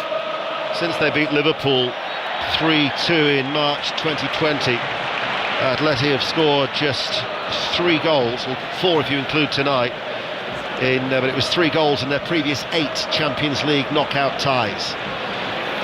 They've got to certainly find another one if they're to have any hopes of progressing into the last 8, as the free kick is touched short by Griezmann. De Paul sends over the cross. Witsel forward from the back. Martinez back there helping out, clears it. Chested forward by Molina. Inter just try and reorganise at the back. An hour played here in Madrid. Lino cuts inside, sends over a cross, and stretching forward was Pavard. Couldn't get there, and Sommer in the end dived on the ball at his near post. And they'd have to book a trend tonight. I think Atletico, they haven't got a very good record. In fact, they've got an awful record after a first leg defeat. They've not got a very good record of going through in a tie. So that's something that they'll have to do tonight, again coming from behind. Yeah, they've been eliminated the last 3 occasions when they've had a defeat in the opening leg of a Champions League knockout tie. The last 3 times they've gone out. That includes, of course, last time out, Manchester City in 21-22. Sommer to Bastoni. Back it goes to his goalkeeper. Llorente runs towards him, headed away by Hermoso on the halfway line. Barella, 2 aerial challenges that he's got to try and win in that midfield. Goes out for an Inter throw. Time slowly but surely ticking away. The electronic scoreboard over on that far side in this bowl-like arena says 61.5 minutes we've played here on 5 Live. The ball is hit long by Bastoni, looking for the run of Barella, couldn't bring it down under the that ball as it dropped over his left shoulder. He applauds the idea from Bastoni, and it'll go out for a goal kick. Still at 1-1. They're quick and the direct enter. The manager's obviously said to them at half-time, we're not going to have all the possession. Atletico aren't really a possession-based team, but they're dominating the possession in the second half. But what Inter are doing really well is on the turnover. When they do turn over possession, they're looking forward, they're looking direct, and they're still trying to hurt Atletico on the break. Here is Mkhitaryan. Just bounced off Witsel. Referee keen to let the game flow, will give that free kick to the Italian league leaders just forward of the centre circle. Martinez having a word with the Polish official. Have to go back to May last season and a defeat away in Naples for their last defeat on their travels. They certainly do travel well, full of confidence. They still have their noses in front in this tie. As Çalhanoğlu plays it along the ground. Bastoni on this near side, the left. DeMarco from the left touchline infield. Mkhitaryan now towards De Vrij. Out wide is Barella. Dumfries is ahead of him, right corner of the area. Barella plays it down the line. Dumfries now works his way out towards that far side. Barella's first time cross. Thuram tries to get his head onto that. Watchful defending by Savic to head it away. Dumfries tries to get it back. Loses out though to Lino. Forward ball. Griezmann gives it back towards the Brazilian. And Atletico will beat the press and do well. Referees played a good advantage there. There was a foul in the build-up, but they get it to Molina and head down, races forward over the halfway line. Llorente ahead of him, as is Morata. Runs infield, shows too much towards Bastoni, who slides into the challenge to win the ball. Now Inter have it with Barella. Plays it up into the air, out towards DeMarco, 6 yards inside the Atletico half. 63 minutes played on 5 Live. It remains 1-1, and Inter's overall lead is at 2-1, as the Italians have it on that far side. They retreat very quickly, Atletico, when they lose possession. See Inter now in comfortable possession on the halfway line. All the red shirts back in a defensive formation. They know how important it is in this second half that Atletico do not concede. Yes, they need the goal, but it would be a disaster if they were to concede. Well, you would expect Atletico to fashion at least a couple of more chances in the time that remains. Sommer's already made 3 very good saves after Griezmann got the equaliser 2 minutes and 16 seconds after Inter had taken the lead in that first half. And it's an Atletico throw on that far side, the left, almost level with their own penalty area, which Hermoso has certainly got a bit of options. There are a few substitutes warming up down below, as Witsel will see that bouncing ball go out behind for a goal kick for Oblak to take quickly. Just wonder about whether Darmian would come on for Dumfries to maybe try and tighten things up on that right-hand side. He doesn't get us forward as much as the Dutchman. That is one potential option. Alexis Sanchez, who's been starting games of late as well, is another for Inzaghi. As here is De Paul, short of the halfway line, slows it down. Infield, Savic, then he goes back towards Oblak. Still very much on a knife edge here in Madrid, as Savic now runs forward. De Paul wants it to feet and gets it, turns, tries to play the ball infield, gets away from Mkhitaryan, strong running by De Paul, still going. Ball goes out of play for a throw to Atletico. You do wonder, as we're heading to the final quarter of this game, which manager is going to make the change, which one's going to flinch first. Here is Molina up against DeMarco, can't deliver the cross on the right-hand side, plays it back. Llorente back out towards De Paul. Llorente stays forward. De Paul now, the ball goes back to Witsel. Hermoso is an option on that far side, the left, and here he is midway through the Inter half. Lino will drop short. Ball then back with Witsel. Atletico keeping the ball at this stage. Ross County might have taken the lead, but Hibs have turned it around. Ross County 1, Hibs 2, as De Paul sends over the cross. It's behind Lino, and Hermoso won't keep the ball in play. So Dundee still lead Aberdeen by a goal to 0. Ross County 1, Hibs 2. Peterborough United are 1-0 up at home to Stevenage. That's in League One, and incredibly in the Premier League, Bournemouth 4, Luton Town 3, after Luton were 3-0 up. Gordon Smart coming up after Mark Chapman and 5 Live Sport tonight at 10:30 on BBC Radio 5 Live. We're approaching the midway point in the second half. Atletico 1, Inter 1. Inter lead 2-1 on aggregate. As here is Molina, Griezmann dropping deep. Lino's made the run inside, creates the space for Hermoso, far side the left, now plays it inside towards the Brazilian. He goes square, Koke tries to thread it through, comes back to Koke, out it then goes to Hermoso. Koke's continued that run on the left hand side for Atletico, plays it back, Hermoso's cross, blocked. And it will go out of play for a throw, and they want to take it quickly to Atletico. Let's get a quick update from that Dortmund PSV Eindhoven game. John Akers. Dortmund 1, PSV Eindhoven 0, and Dortmund have gone close again. A downward header saved by Benitez. A chance also for PSV at the other end. Lozano, a right foot shot wide. Dortmund 1, PSV 0, 2-1 on aggregate. Throw. Llorente with a header from Morata. They threw it in there, and Morata's downward header, and Llorente had a little bit of a snatch at that.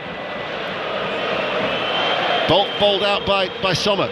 Incidentally, Peterborough have got a second goal. Peterborough 2, Stevenage 0. Mkhitaryan now for Inter. DeMarco on the left-hand side. Back it goes. Çalhanoğlu will hold on to the ball and passes it out to Pavard. Barella takes it over. Dumfries still playing extremely high. As you mentioned in the first half, they are committing those wing-backs still. He's playing almost alongside Thuram there. Look, he's got no kind of defensive responsibility when Inter are in possession, and that's what they've got. They've got that quality that they can push this Atletico team back, and we know that Atletico can't concede, so they do drop very quickly into that defensive shape, as we're seeing a lot of action unfolding on, I think it's the Atletico bench beneath us. Well, a quarter of the game remains. 1-1 on the night. Bastoni missed that. He had De Vrij running behind him, and it will run through to Sommer. Looks like it's going to be Memphis. No, it's who is it now? It's Correa who's going to be coming on for Atletico.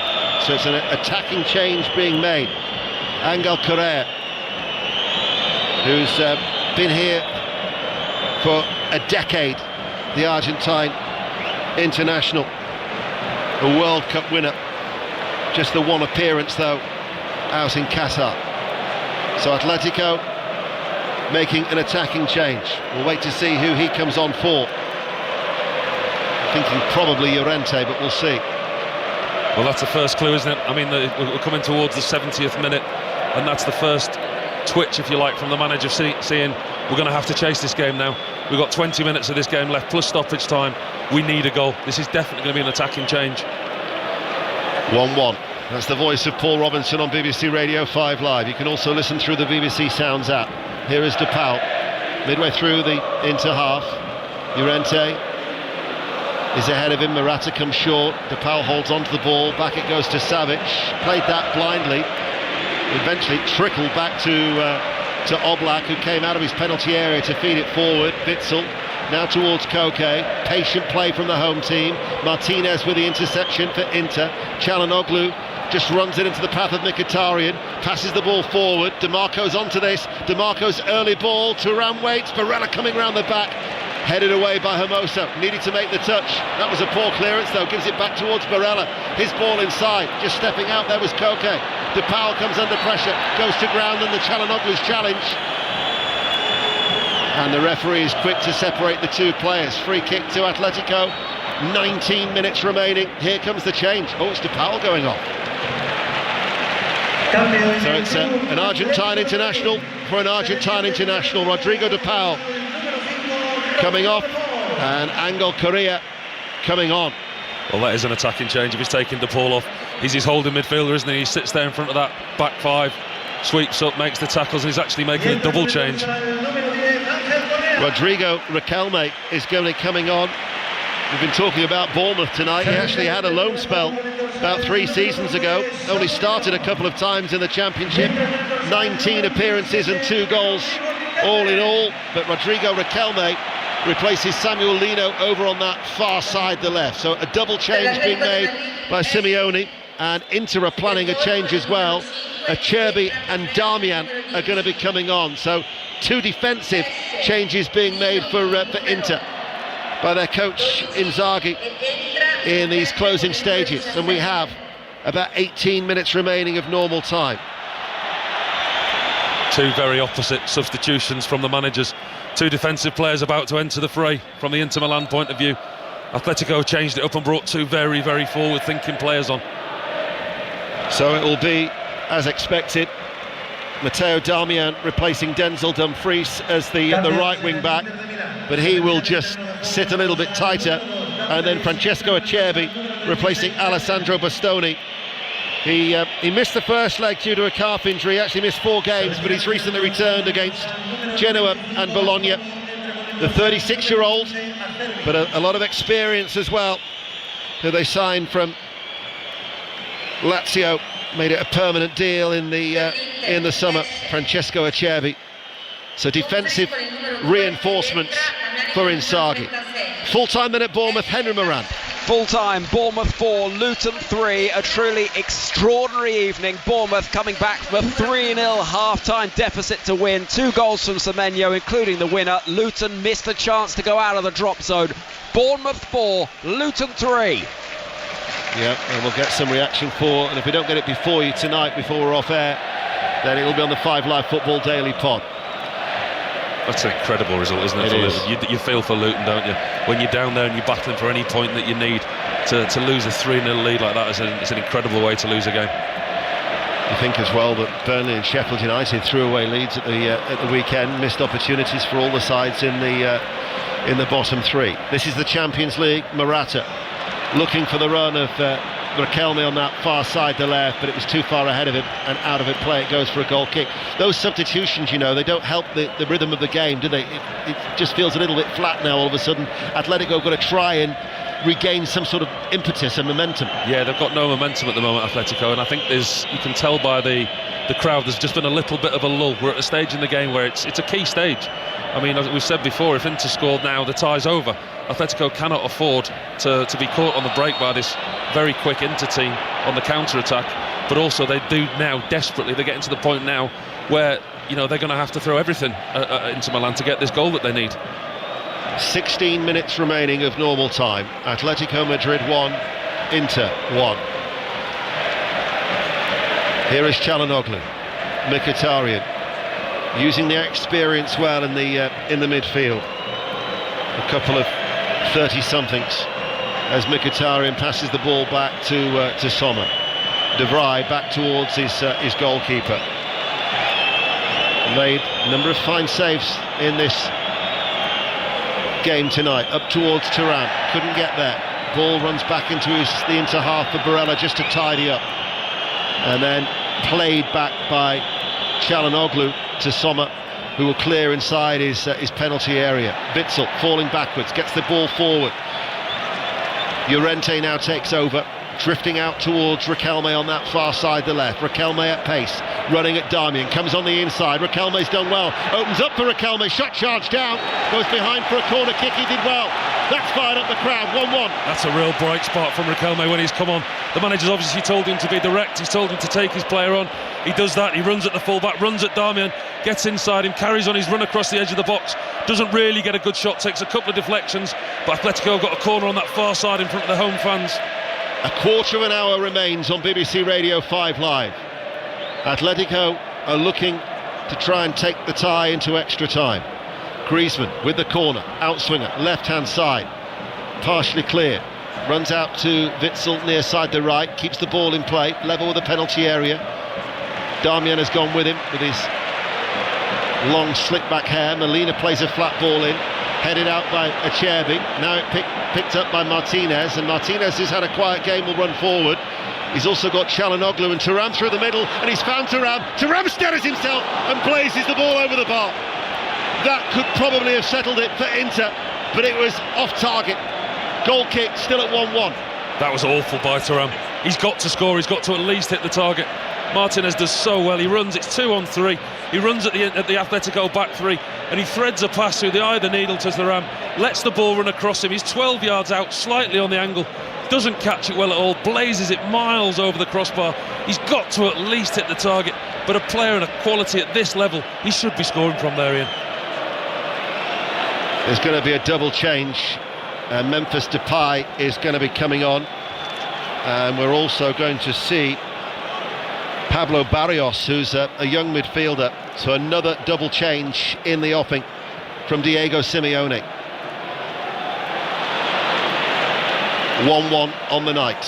Inter, that Arnautovic goal was always going to be crucial. for a win that they richly deserved 3 weeks ago. But Atletico have been much more like themselves, as they are so often are here at home. And the supporters in that end away towards our right raise the volume once again as they lift those red and white scarves aloft above their heads as Llorente collects the ball on this near side, the right. You've got Morata, Correa, Griezmann, Riquelme. Certainly they're not lacking for vocal support inside this stadium that holds just over 70,000 as Atletico are pressing.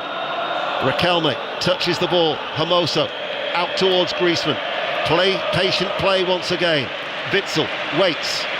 Inter have everybody behind the ball, with Thuram and Martinez working hard. They're just trying to switch from side to side at the moment, Atletico, as Savic now carries the ball midway through the Inter half.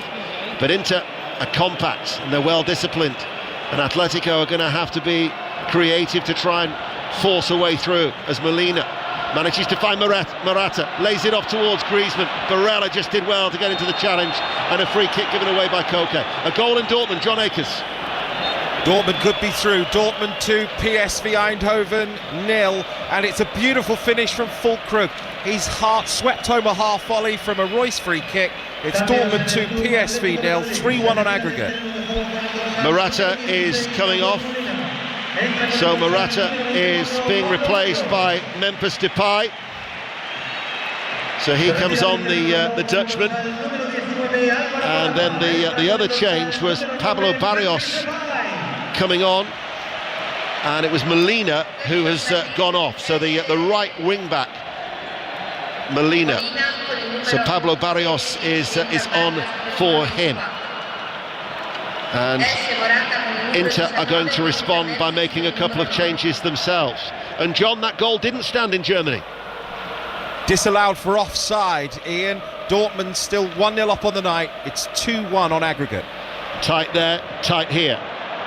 Cross comes in, good one as well, and the header from Depay. He was up early, misdirected it though, and cleared away by Mkhitaryan.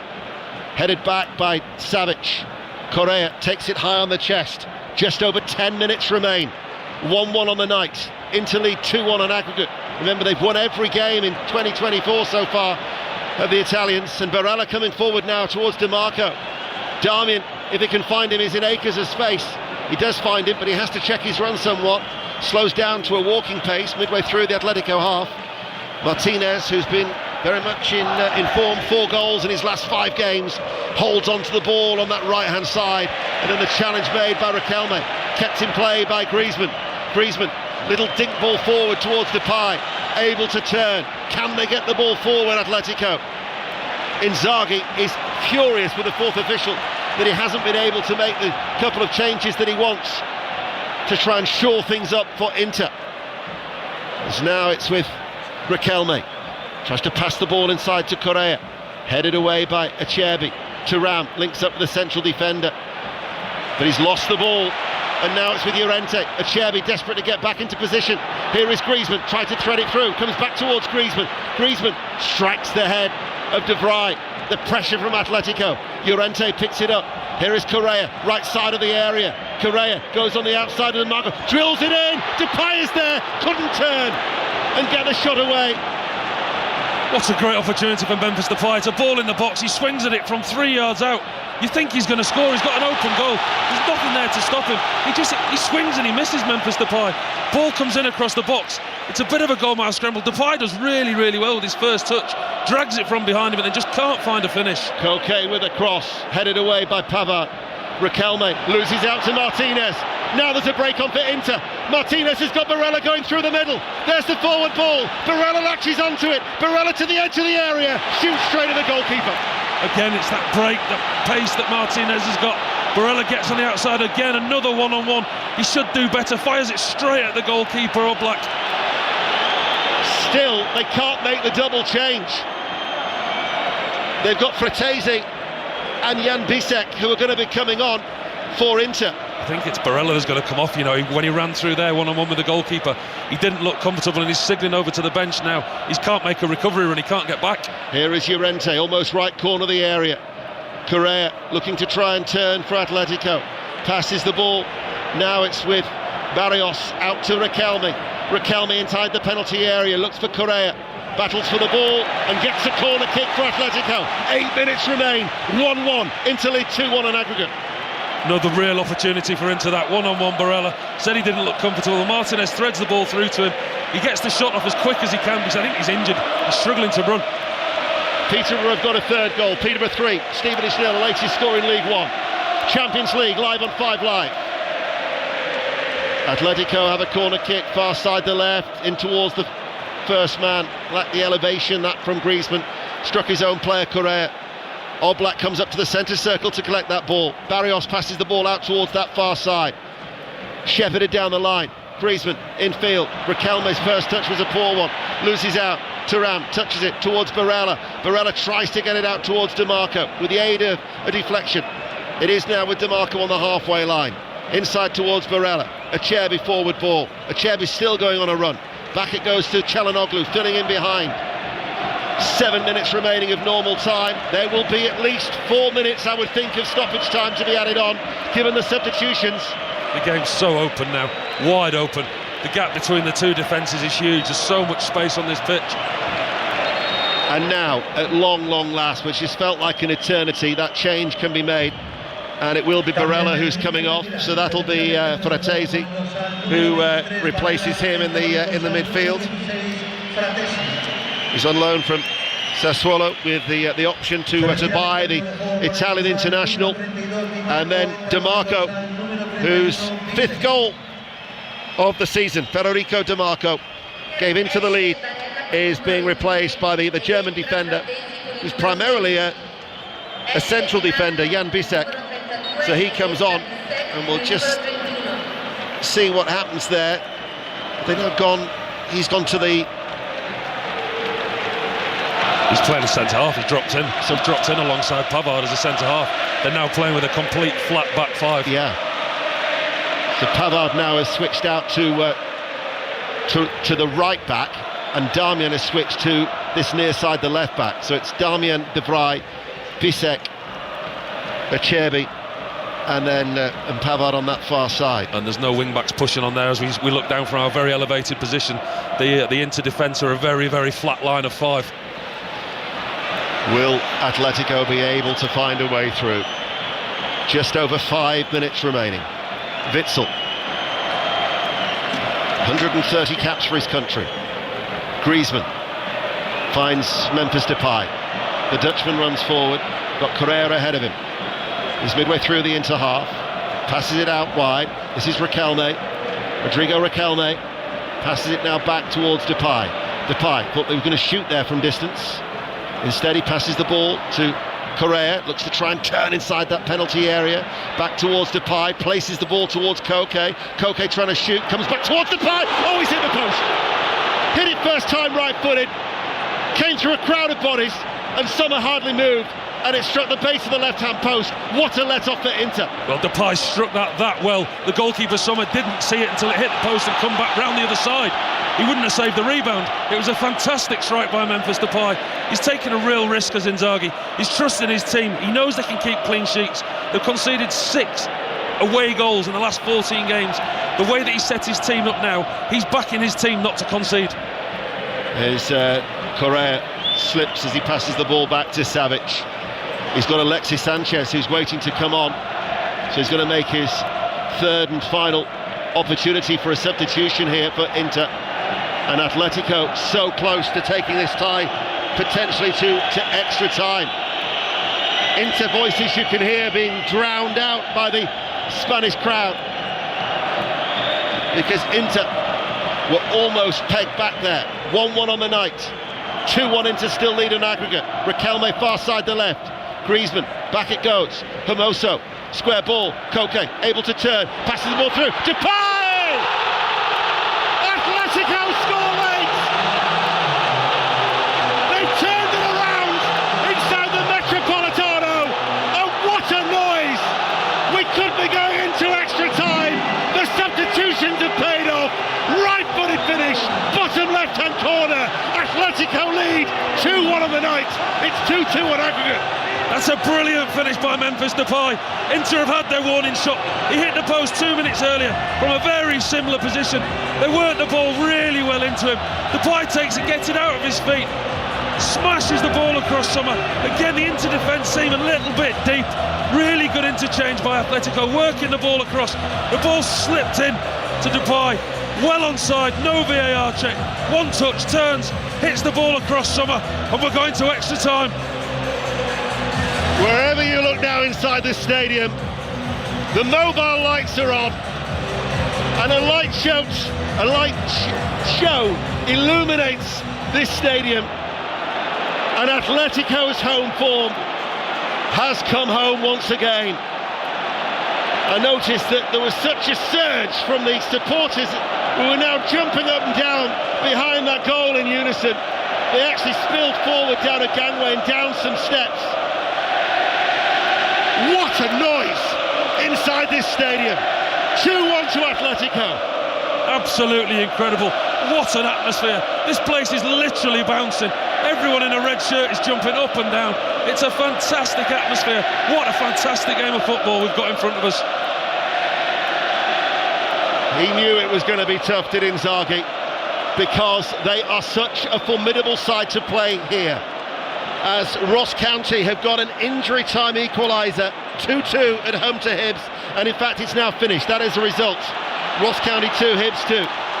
Imagine here, Atletico have got designs on maybe trying to snatch this in normal time. Ball played out, Correa, edge of the area, just pops up a little bit for him. This place will go mad if they were to win it. Cross comes in, keeper outstretched, down into the ground from Correa, comes back towards Correa, tries to lift it back goalwards. Summer can't get there, gets something on it. Bit of a scramble inside the area, and then Fratesi, and it's cleared away by Pavard. Inter are rocking. Really unconvincing by Summer, and the Inter goal came for two crosses, flapped at both of them, didn't fill his defence with any confidence, but you can hear the noise. It pierces the eardrums, it certainly does. 2-1 to Atletico on the night, 2-2 on aggregate. And they had to shelve those plans to bring on Alexis Sanchez, because all of a sudden the manager's now be thinking extra time. I just wonder though, Ian, the changes that we've seen in the game. Inzaghi made his plans very, very clear. He's made the team very, very defensive. He put 5 defenders on, he tried to see the game out. Inter are now set up very, very defensively. They were set up to see a game out, not to concede. Atletico have still got all this attacking quality on the pitch, where Inter have made very defensive changes. How's that going to last them through the rest of this game? Çalhanoğlu plays the ball in early, comes out towards Darmian. The referee there has blown his whistle, spotted a free kick there. Stevenage have got a late goal back, but at London Road, Peterborough United 3, Stevenage 1.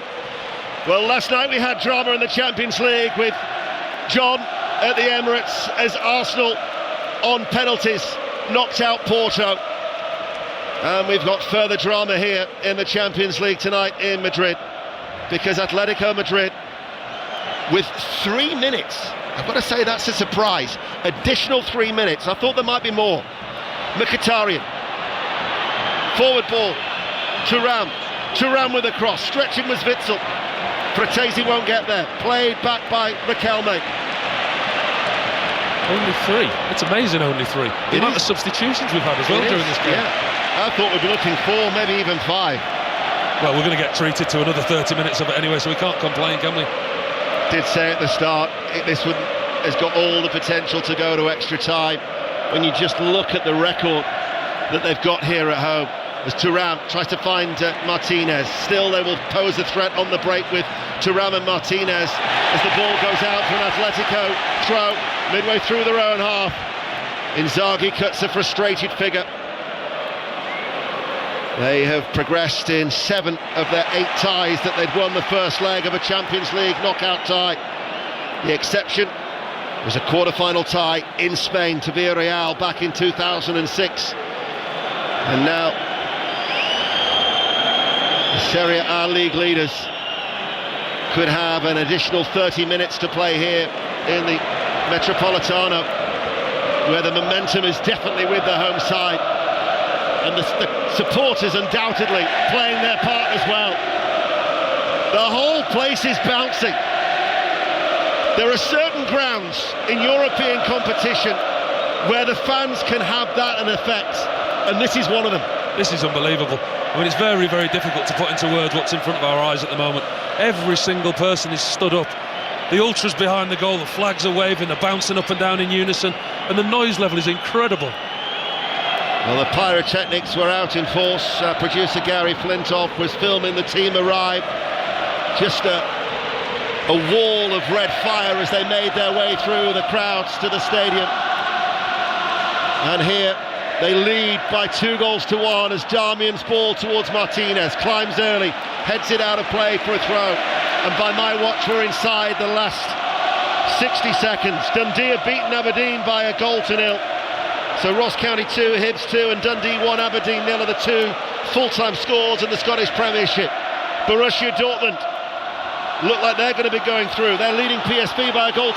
Here is Griezmann for Atletico. Griezmann pulls it back. Riquelme! Oh, what a chance to win it. He should score. He's blazed it over the bar with 20 seconds remaining, and Riquelme puts his hands on his head. That was the opportunity, and he squandered it. That's an incredible miss. Griezmann does so well down this right-hand side. A 1-2, sets himself up, gets himself into the box, and he rolls it across the penalty spot to Riquelme. He's got to at least hit the target. He's got to score. He's got to put his team through. Depay, forward ball to Correa. Bisek was there, sliding forwards with Sommer, and that will be it. We're going to extra time. The end of 90 minutes. Atletico Madrid 2, Inter 1. What a breathless second half. That was an incredible game of football. I'm so pleased we've got some more to come. Just getting a chance to see that chance again for Riquelme in the last kick of the game. He's got such an opportunity to win it for his team. Doesn't get decent purchase on it, side foot over the bar, doesn't even hit the target. But the atmosphere, the football, what we've been treated to, I just wonder, if Inter Milan have made too many changes, they set up too defensively, and towards the end of that game they looked spent. Atletico are definitely on top. Inter have been extremely fortunate. You think that Depay before his goal hit the post and Riquelme could have won it. Can't wait for the extra time mark. 2-1 at the end of 90 minutes, 2-2 on aggregate. It'd be fair to say I think Diego Simeone expected Riquelme to score that, Paul Robertson, because on my screen I've just seen him fall to his knees and then go onto his chest and then prostrate in his technical area. And did you see where he was? He was actually dead in line with Griezmann where he put the cross in from. He was almost in the penalty box himself. We talked after Liverpool-Manchester City on Sunday about everything working together at Anfield, the team, the crowd, the atmosphere, and it felt therefore in that second half of Manchester City like they were in a bit of a spin cycle, and you could say the same about Inter Milan in that second half, couldn't you? They looked spent, Chaffers, towards the end of the game. He made a lot of changes, said in commentary he went to a flat back five, and his aim was to see the game out and not concede. We know how good they are at keeping clean sheets, and he backed his team with the defensive players that he had on the pitch to see the game out as was. Now he's gone into extra time with a very, very defensive team, and his attacking players aren't the threat that they were at the start of the game, and in all honesty they looked tired to me at the end of the game, Inter Milan. Borussia Dortmund were 1-0 up on PSV Eindhoven, so they were leading 2-1 on aggregate, but there's been a late goal there. Are you heading to extra time as well, John Akers? Dortmund are through, and it's Royce off the bench to make it 2-0 on the night and 3-1 on aggregate to Dortmund. A slip at the back from a PSV defender after De Jong had just missed a golden opportunity to send this one into extra time. Leaning back, penalty spot, he had to hit the target, he missed. Dortmund up the other end to go through to the quarter-finals. It's finished 2-0, 3-1 on aggregate. Let's go to the tennis at Indian Wells. Russell Fuller. Coco Gauff on her 20th birthday, an easy winner, 6-love, 6-2 against Elise Mertens of Belgium, but Emma Navarro of the States has knocked out the Australian Open champion Aryna Sabalenka in 3 sets. And on court at the moment, the man who beat Novak Djokovic in the previous round. He's lost the first set 6-4, Luca Nardi, to Tommy Paul of the States. Both games in the Scottish Premiership are now over. Dundee beat Aberdeen by 1-0. It finished Ross County 2, Hibs 2, late equaliser for Ross County, and that point now gives them a 7-point buffer over bottom of the table Livingston. In the Women's Championship, Sheffield United beat Watford 1-0. Watford stay bottom. remarkable game in the Premier League this evening. Luton were 3-0 up at half-time on Bournemouth. Bournemouth came back to win 4-3, so it takes Bournemouth onto 35 points, and they are in 13th. Luton stay in the bottom three on 21 points. They're 3 adrift of Nottingham Forest and 4 adrift of Everton. They're still playing in League One this evening. This was an 8 o'clock kickoff as well. Peterborough leads Stevenage by 3 goals to 1. That win would take Peterborough above Barnsley into 4th. It would give them 71, Barnsley 70. Stevenage would stay in 6th on 61, just a point ahead of Blackpool and Oxford. I think are we going back to John Akers? John Akers. Yeah, it has finished. Just to confirm then, Dortmund 2, PSV Eindhoven 0, 3-1 on aggregate. Dortmund into the quarter-finals. Sancho with the first goal on loan from Manchester United. Played really well for an hour, Jadon Sancho. Took his goal well as well. 20 yards, a low shot to beat the keeper to his right-hand side. Then, as I've just mentioned, Royce on the breakaway, scored in the very final minute of added time. PSV no win in Germany in 16 away games now, and Dortmund are through. Dortmund 2, PSV 0 on the night, 3-1 on aggregate. Gordon Smart here on 5 Live from around 10:30 at the end of this Champions League game, which is going to extra time. Paul Robinson and Ian Dennis.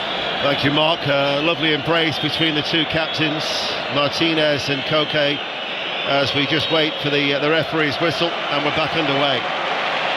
So 2-1 on the night to Atletico, 2-2 on aggregate, and the last remaining place is up for grabs between these two sides to complete the quarter-final lineup in the Champions League. The draw on Friday.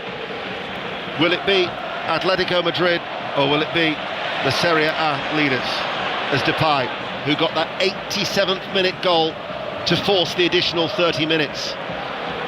Will we indeed get a winner in the 30 minutes, or will we have another penalty shootout on 5 Live as we did last night? Certainly Atletico believe. Their supporters came here with faith, and that faith has been vindicated with the way that their side have performed. They're playing in their red and white striped shirts and royal blue shorts from right to left as we look. Koke in the midfield. Now it's with Barrios, curls it out to Hermoso. Now to Riquelme on this near side. Riquelme, 23 years of age, Spanish under-21 international, did well on loan at Girona last year after his previous loan spell at Bournemouth, as we've mentioned, the previous season.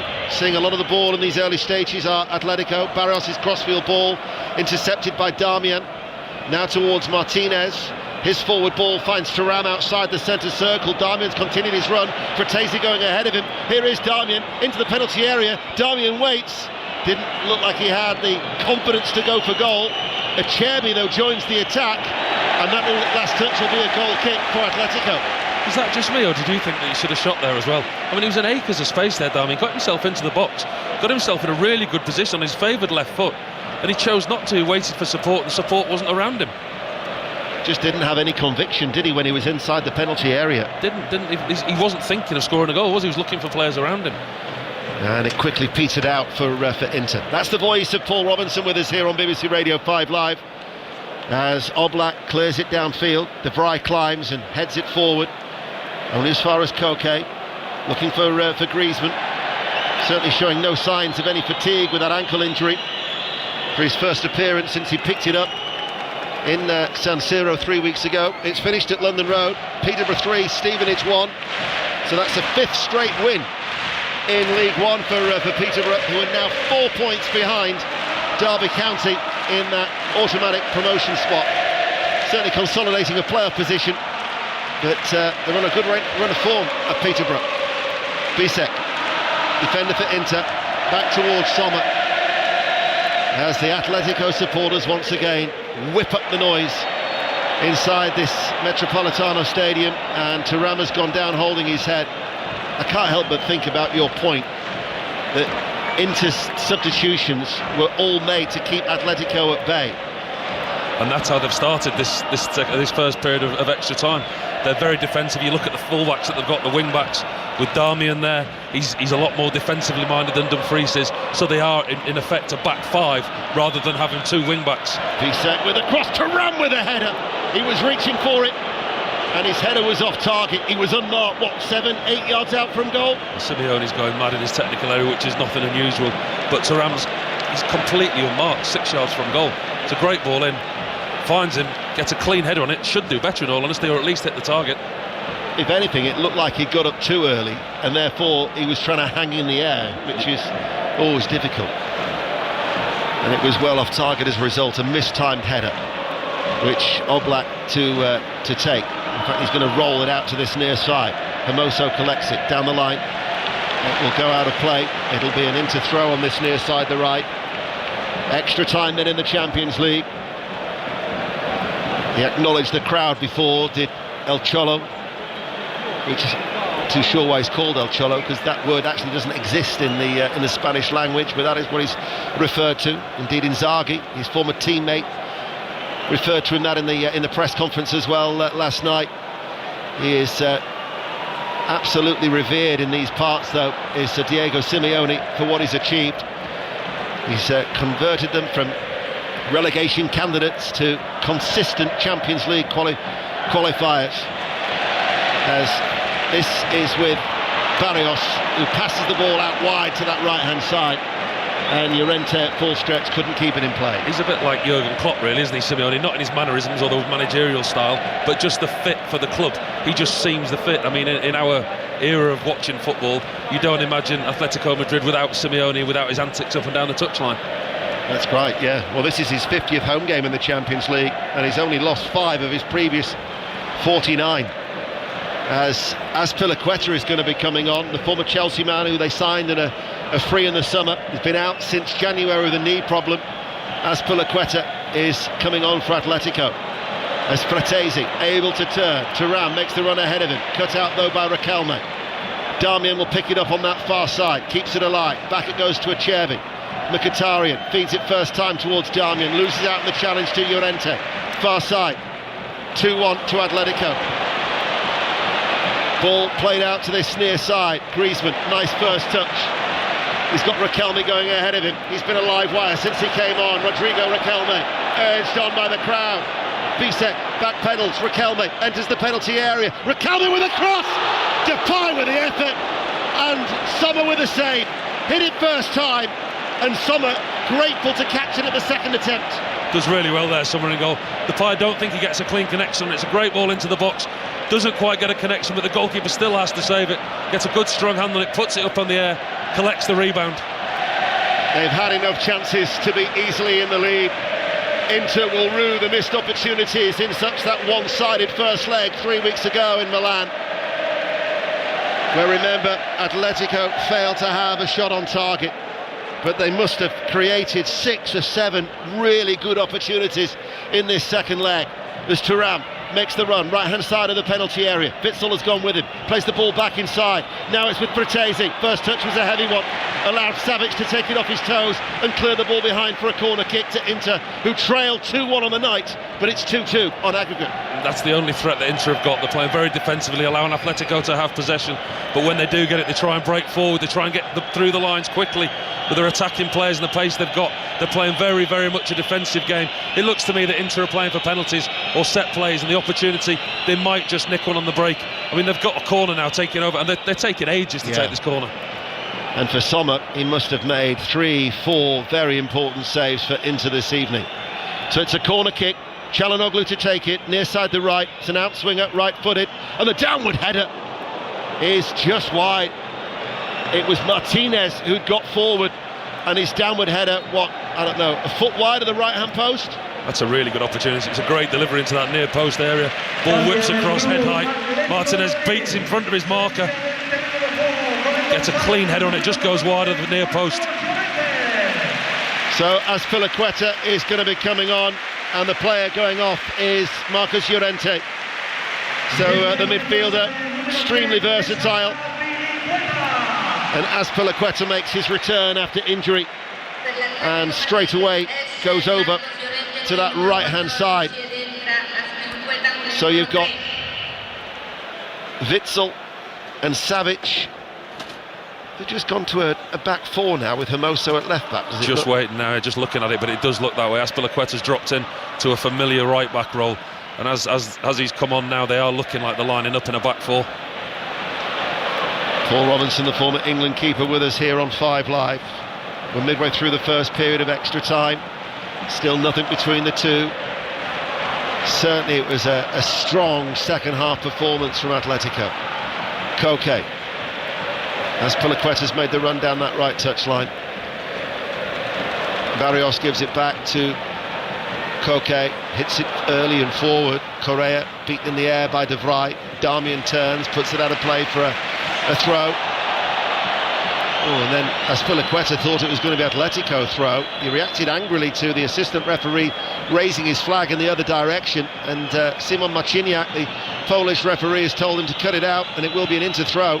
2 balls on the pitch at the moment, so there's going to be a slight delay. He's good at that, Azpilicueta. He knows fine well it wasn't his throw-in. That was gamesmanship. He tried to convince the linesman when it just hit Azpilicueta right in front of him that it was his throw-in. He does that quite often. Well, he was a great servant for Chelsea. Over 500 appearances. As now, off the ball, Savic has gone down.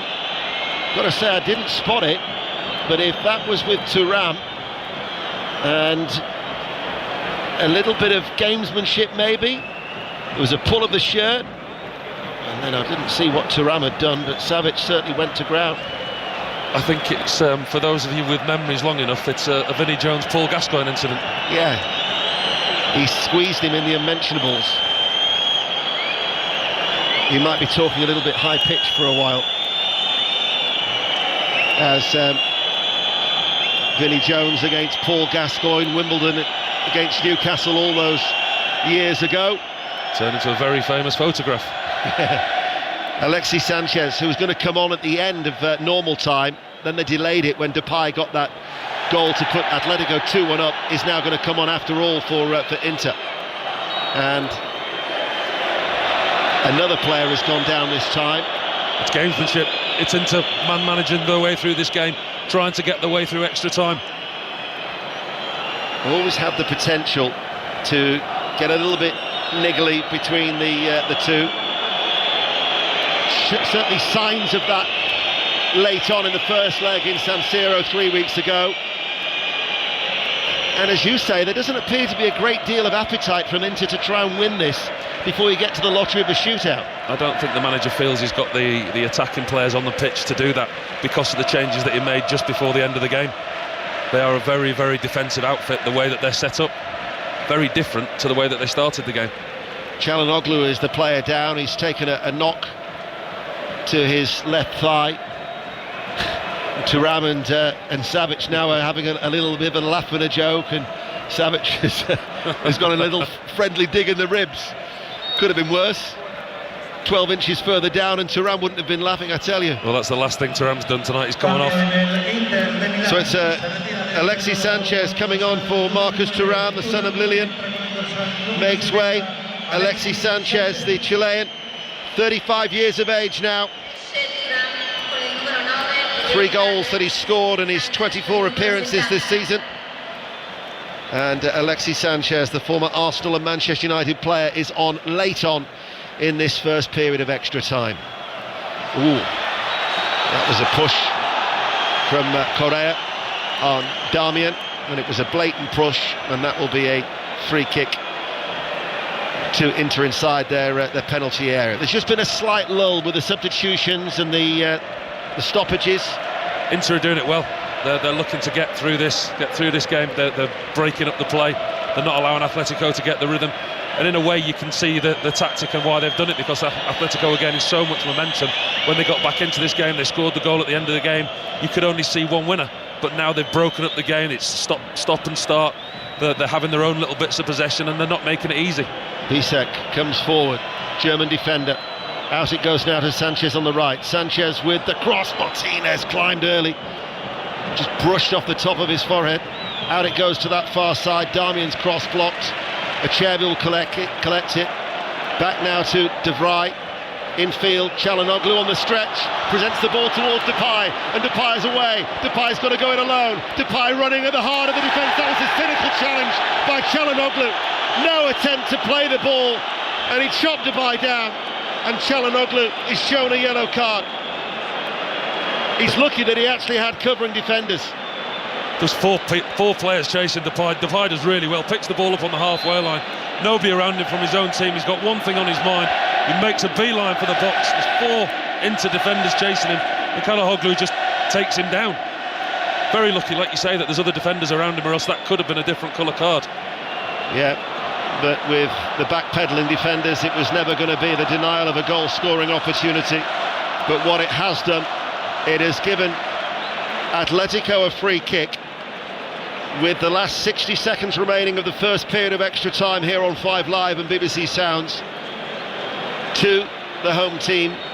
Griezmann and Depay, a shade under 30 yards out from goal, but it's central position, and there are 4 in the wall for Inter. Griezmann is having a word with the referee that they're not back the full 10 yards. Atletico have now got 3 of their own wall in front of the Inter wall.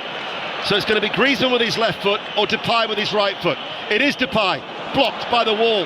That absolutely floored De Vrij. And the referee, quite rightly, because he's a head injury, the sheer velocity of the strike rocked De Vrij to the floor, and on that occasion the referee's got to stop it with a head injury. He's done right, the referee. I mean, De Vrij really takes one to the head. Depay hits it with some force, and because of the Atletico wall in front of the Inter wall, he doesn't get a clear sight at it until it hits him. It's a real blow to his head. Brave, but I'm not sure he knew much about it. 2-1 to Atletico. We've got 2 minutes of added on time that we are now into for this first period of extra time on 5 Live. 2-2 it remains on aggregate. Here is Riquelme.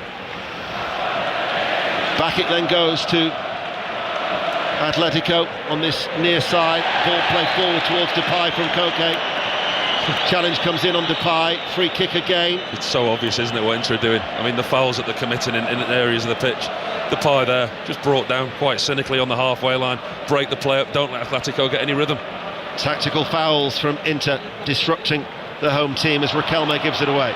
Bisek plays it forward. Çalhanoğlu gets it back again, then he gives it away under pressure. Riquelme tries to go on the outside of Çalhanoğlu, who pushes him over. Referee says he got the ball. Now with Pavard, right wing back towards Martinez. Mkhitaryan loses out, just running back was Barrios, keeping his balance well. Atletico back in possession. As Witzel's forward ball, sharp turn by Correa, had his shirt pulled there by Acerbi. The referee has played the advantage. Referee is going to bring play back, and Acerbi has shown a yellow card. And again, another tactical foul from Inter. Tactical foul, Acerbi knows exactly what he's doing, gets the wrong side. Just pulls Correa's shirt back. Good refereeing again, though, from Marciniak. Here is Koke. Here is Depay. Sharp turn. Correa shoots straight at Sommer. They've changed the additional time, by the way. They had put 2 minutes up, and they've now changed it to 3. So we've got an additional 60 seconds. As this is Çalhanoğlu over the halfway line. Inter playing from left to right as we look. Pavard, right wing back. Forward to Sanchez, looking to turn. Surrounded by 3 shirts, threads it through. Pavard cuts it back, not dealt with. Martinez able to turn inside the D, plays the ball out wide to Darmian. Goes out of play for an Inter throw. Darmian 10 yards up from the corner flag on that far side. Looking for an equaliser on the night, but a winner in the tie overall. Stoppage time, first period of extra time. 5 live in Madrid. Throw, left-hand side, long, looping one. As Pilaqueta heads it away, and there was a foul, and that will be a free kick to Atletico. And that should be the end of the first period of extra time, as once again, the noise levels increase. Been fantastic support for both teams tonight. The full stadium, we talked about the noise, but both teams have given the supporters something to enjoy tonight. It's been a fantastic game of football. It certainly has, and we've got 15 more minutes remaining, otherwise we could have a penalty shootout. Half-time and extra time. Atletico 2 into 1. Mark. And it'll be a quick turnaround there. So let's bring you some reaction to tonight's Premier League match. Luton 3-0 up at half-time at Bournemouth, and yet the home side came back to win 4-3. Let's hear from the Luton boss. Here's Rob Edwards. We've just been 3-0 up and lost 4-3, so I feel pretty rubbish right now, and it's difficult to come out and try and make sense of it all and try and speak with control. But yeah, I'm frustrated and angry and upset because there was an opportunity there for us to take some points in the Premier League, which is hard to do, especially for us. Nottingham Forest is a pretty big carrot in terms of turning things around, and you've also had the inspirational moment as well this evening, not just of the 3-0 lead, but of course of seeing your skipper out on the field here at a ground that holds some challenging memories. Yeah, I mean, I didn't see him out on the pitch, but I knew he was going out to see them. I saw him seeing the paramedics that saved his life before the game, and that was an emotional moment and really pleasing to see, because right now, obviously, all my mind's spinning with, it's football and that's my job, and it hurts. But there's also a bigger picture as well, and Tom's alive here now and able to hold his baby because of these amazing people, these heroes that helped save him on that harrowing night. So sometimes we have to try and have a little bit of realism and remember what is truly important. Henry Moran putting the questions to Rob Edwards. So Luton remain in the bottom 3 points behind Nottingham Forest. And when Henry said Nottingham Forest is a pretty big carrot, well, that is the next game this Saturday, Luton against Nottingham Forest, which I think, and I should probably know this, Ian, is that where you are on Saturday? It is indeed, yes. That's our 3 o'clock commentary after we've brought you Wolves Coventry in the FA Cup. There you go, excellent, all yours. Thank you. Second half then remains at this extra time, and there's going to be a change for Atletico down below. Who's the player coming on? Griezmann coming off. It's going to be Saul Niguez, who's the player who's coming on. Of course, he had that loan spell at Chelsea, but it's Griezmann who goes off. Griezmann, who's certainly played his part tonight, bearing in mind it's his first appearance since the first leg 3 weeks ago from an ankle injury. He's a magician, isn't he? A quality player. We're just seeing pictures of him now on our monitor, sitting on the bench, about to put an ice pack on that ankle that he's been out with. We questioned how fit he was at the start of the game, but he's certainly put in a fantastic performance tonight. So Saul Niguez is on, and we have 15 minutes remaining for what has been a terrific Champions League last 16 tie between these two. And if there are no more goals in the next 15 minutes, we'll have another penalty shootout on 5 Live. De Vrij.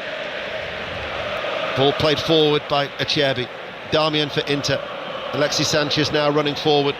Hits the ball, easily cut out though by Hermoso. His forward ball takes a massive deflection, loops in the air, allows Acerbi to head it away. Mkhitaryan plays it back. Çalhanoğlu again sitting deep. Bisek lets it run through to Pavard over on that right-hand side for Inter. Pavard gets it back from Sanchez. Çalhanoğlu. Ball scooped forward.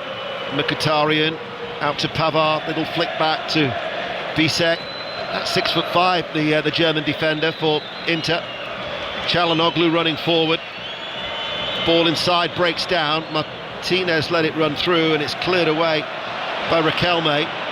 But De Vrij plays it to Acerbi on the halfway line. Darmian's ball is cut out by Barrios for Atletico Madrid. Running back, closed down by Martinez, has to turn.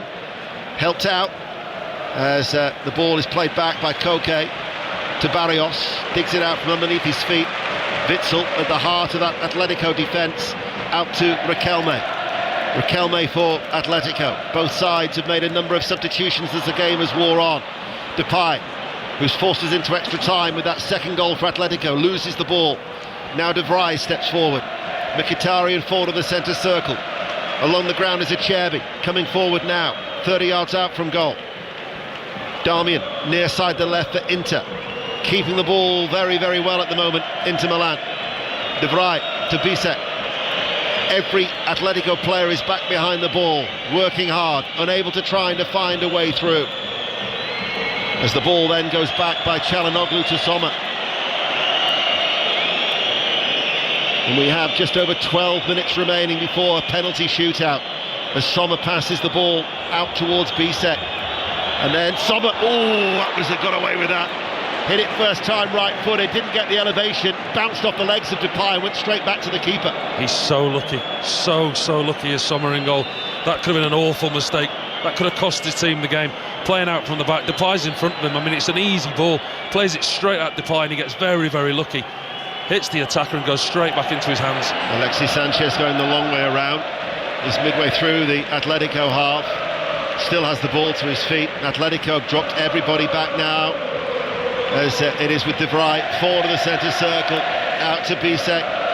Bisek now to Pavard. Atletico supporters making their noise felt once again. Bisek right hand side, waits, doesn't deliver the cross, pulls it back. Pavard inside. Çalhanoğlu shapes to shoot, strikes the Atletico defence, back to Çalhanoğlu, strikes his own player in Alexis Sanchez, who takes a tumble. Acerbi plays it down the line, left hand side. Darmian can't work over the cross. It was Correa preventing him from doing so, and then Inter giving the ball away, and then Mkhitaryan is the one who's got to try and retrieve it, but as a result the attack loses all of its impetus. It's been a lot better from Inter in this second half of extra time. First half of extra time they were just trying to break the game down, make it really scrappy, and they didn't really offer anything, but they seem camped in Atletico's half at the moment. The Inter supporters, we could just hear them momentarily. 3,500 of them high up in the gods away towards our left hand side. As the ball is out with Pavard with the cross from the right, Witsel with a clearance. Atletico now are the ones being forced back. Inter controlling the early stages of this second period of extra time. Atletico at the moment can't get the ball. Çalhanoğlu finds Mkhitaryan, but closed down by Azpilicueta of all people, and Azpilicueta stoops to head the ball forward, and they've got the runner through Barrios in the midfield. Won't reach Barrios, but it might reach Saul Niguez, left side of the area, delivers the cross, flying header out by De Vrij, picked up by Riquelme. Can't believe the risks that they're taking. In possession there, Inter Milan, they're out of possession, they lose it, and they've got 3-on-3 situation at this stage of the game. Here is Savic. Now all of a sudden every outfield player is in the Inter half. These two sides slugging it out, as Bisek will get there before Depay and clears. Lautaro Martinez takes it off the chest. Alexis Sanchez comes under pressure. Inter lose the ball. Saul Niguez has given away a free kick, and that will be a free kick to Inter, and they're going to make their final change. And David Klaassen, the Dutch midfielder, 2 spells at Ajax, he's going to come on. He had that miserable time at Everton that you might recall 6-7 years ago. So the blonde-haired midfielder is going to be coming on, and is Mkhitaryan, the player who's going off. He's done well tonight, Mkhitaryan. Held that midfield together quite well, sat and anchored it. A lot of good passes forward. It's been at the heart of a lot of the very good things that Inter have done. Less than 10 minutes remaining on 5 Live and BBC Sounds. 2-1 to Atletico on the night. Coming from behind after DeMarco had put Inter 2-0 up in the tie overall, adding to that Arnautovic late strike 3 weeks ago. De Vrij, the defender for Inter. Taking over is Alexis Sanchez. But not really going anywhere at the moment, Inter. De Vrij infield, Klaassen passing the ball around in that middle third.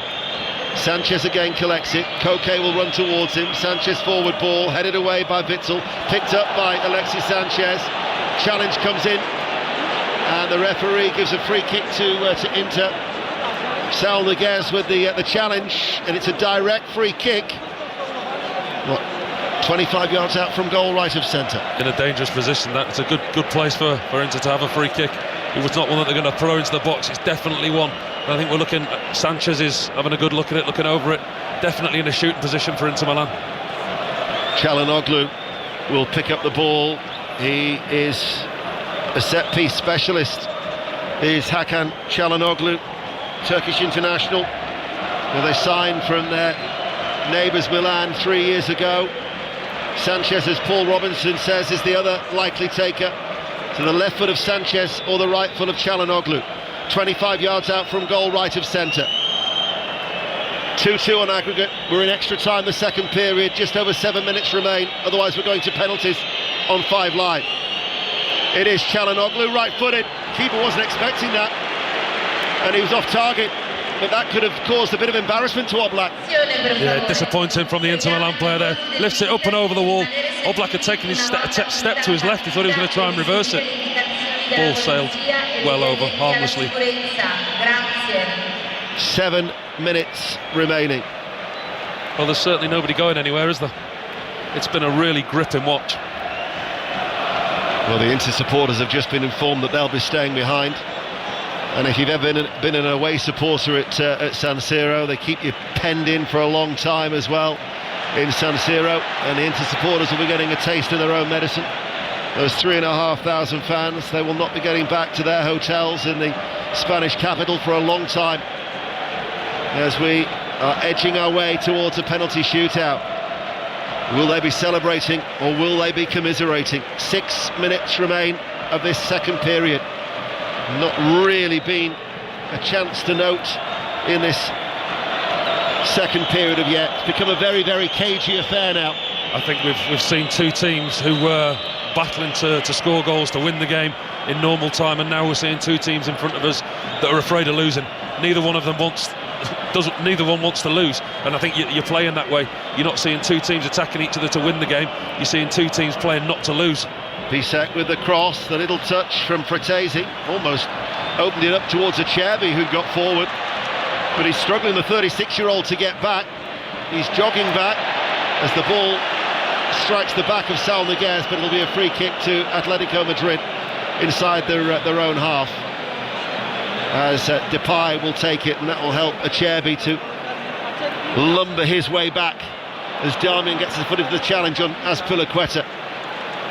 We're almost like two tired boxers now, just trying to find a knockout blow in the closing stages. 5 minutes remaining. Riquelme looking a little bit lively, does well, far side the left, down to the byline, sends over the cross. Saul Niguez stretching for it, retrieves the ball off the ground, the angle is tight, and then it runs away from him. Right side of the 6-yard box and out for a goal kick, and it remains 2-1 on the night, 2-2 on aggregate. I think Riquelme's done well since he's come on down that left-hand side. He's very direct. He takes his full-back on, gets crosses into the box, and I still can't help but think about that chance that he missed with 20 seconds to go of normal time to possibly win the game for his team. The place would have gone absolutely berserk had that happened. But the emotions could be going through the ringer if it does go to penalties. 4 and a bit minutes remaining. No side now is willing to try and commit to make the mistake. Yeah, that's what I said, isn't it? It's two teams who don't want to lose this game. They've come this far now, and I think from what we've seen in the 90 minutes, the extra time, as extra time quite often does, it's failed to deliver. So ball goes back to Oblak. The focus will soon be on the two goalkeepers. Oblak downfield, headed away by De Vrij. Bouncing ball inside the Inter half. Barrios plays it to Hermoso. Hermoso chips it in field. Depay heads it back into the centre circle. Savic just calls somebody short to him. Depay is available, able to turn midway through the Inter half. His forward ball to Correa, and then Klaassen for Inter, back towards Sommer, all in orange, right-footed, hits it first time downfield. Lautaro Martinez against Savic, just picked up a little bit of a knock to the calf, goes behind and out for a throw to Inter. And then they play it all the way back. The support for these Atletico players has been magnificent, unwavering throughout. But now Fratesi pops up into the penalty area. Fratesi almost goes down. Martinez can't turn. Enters the 6-yard box. He was very, very tired. Couldn't turn sharp enough. And then Çalhanoğlu, 25 yards out, can't control the ball. Some very tired players out there, Paul. I think that was a great example of it. Tiredness as well. Fratesi in a great position. Depay picks it up for Atletico. Bisek makes the challenge. And he's been shown a yellow card for the foul on Depay. I think that's harsh. I think he makes a really good challenge. He gets robbed of possession. Depay takes the ball off him, gets round the other side, and Vistek makes a really well-timed tackle, gets the ball back, wins possession back, and I think he's unlucky to get booked. Well, it is going to be a free kick to Atletico. There isn't long left. And Atletico have got a free kick. The crowd rouse themselves again. We have 2 minutes remaining of this second period of extra time. Atletico 2, Inter 1. A goal now surely wins it. Free kick to the home team. Inter have dragged everybody back. Every blue and black striped shirt is back on defensive duties on the edge of the area. Two managers below us, both of them are almost on the pitch. In comes the free kick now. De Vrij heads it away well, edge of his 6-yard box. Lifted back by Azpilicueta, but then claimed by Sommer. Penalties now looming so large for these two. As the ball played forward to Acerbi. Acerbi to Damian, being held, tightly marked by Savic, gives away a free kick. Savic holds on to the ball. Savic is not going to return that one, and he tosses it away as Inter will get a free kick on the halfway line. We've got both teams now who are quite happy to hear the final whistle. A lot of tired footballers out there have given their all for the cause tonight. It'd be very cruel to lose it this late on in the game. Alexis Sanchez forward ball, cut out by Hermoso, who stepped forward. Depay able to turn over the halfway line in the centre circle. Riquelme with plenty of pace running ahead of him. Riquelme now on the ball. Riquelme enters the penalty area. Riquelme closed down by Vistek, and they get a corner kick inside the last 60 seconds of extra time. What an opportunity to win it. Well, this surely is last chance saloon for anybody. Every single player, every single outfield player, bar Oblak, is going into the 18-yard box of Inter Milan. Now or never for Atletico.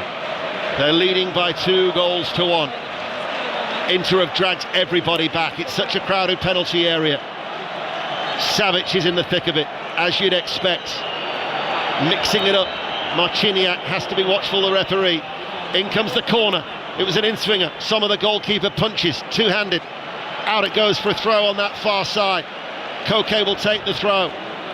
And by my watch, the additional time is over, and we do have a penalty shootout, because after 2 hours of football, Atletico have inflicted Inter's first defeat on the Italian side of 2024, but it's not enough to guarantee a place through to the quarterfinals.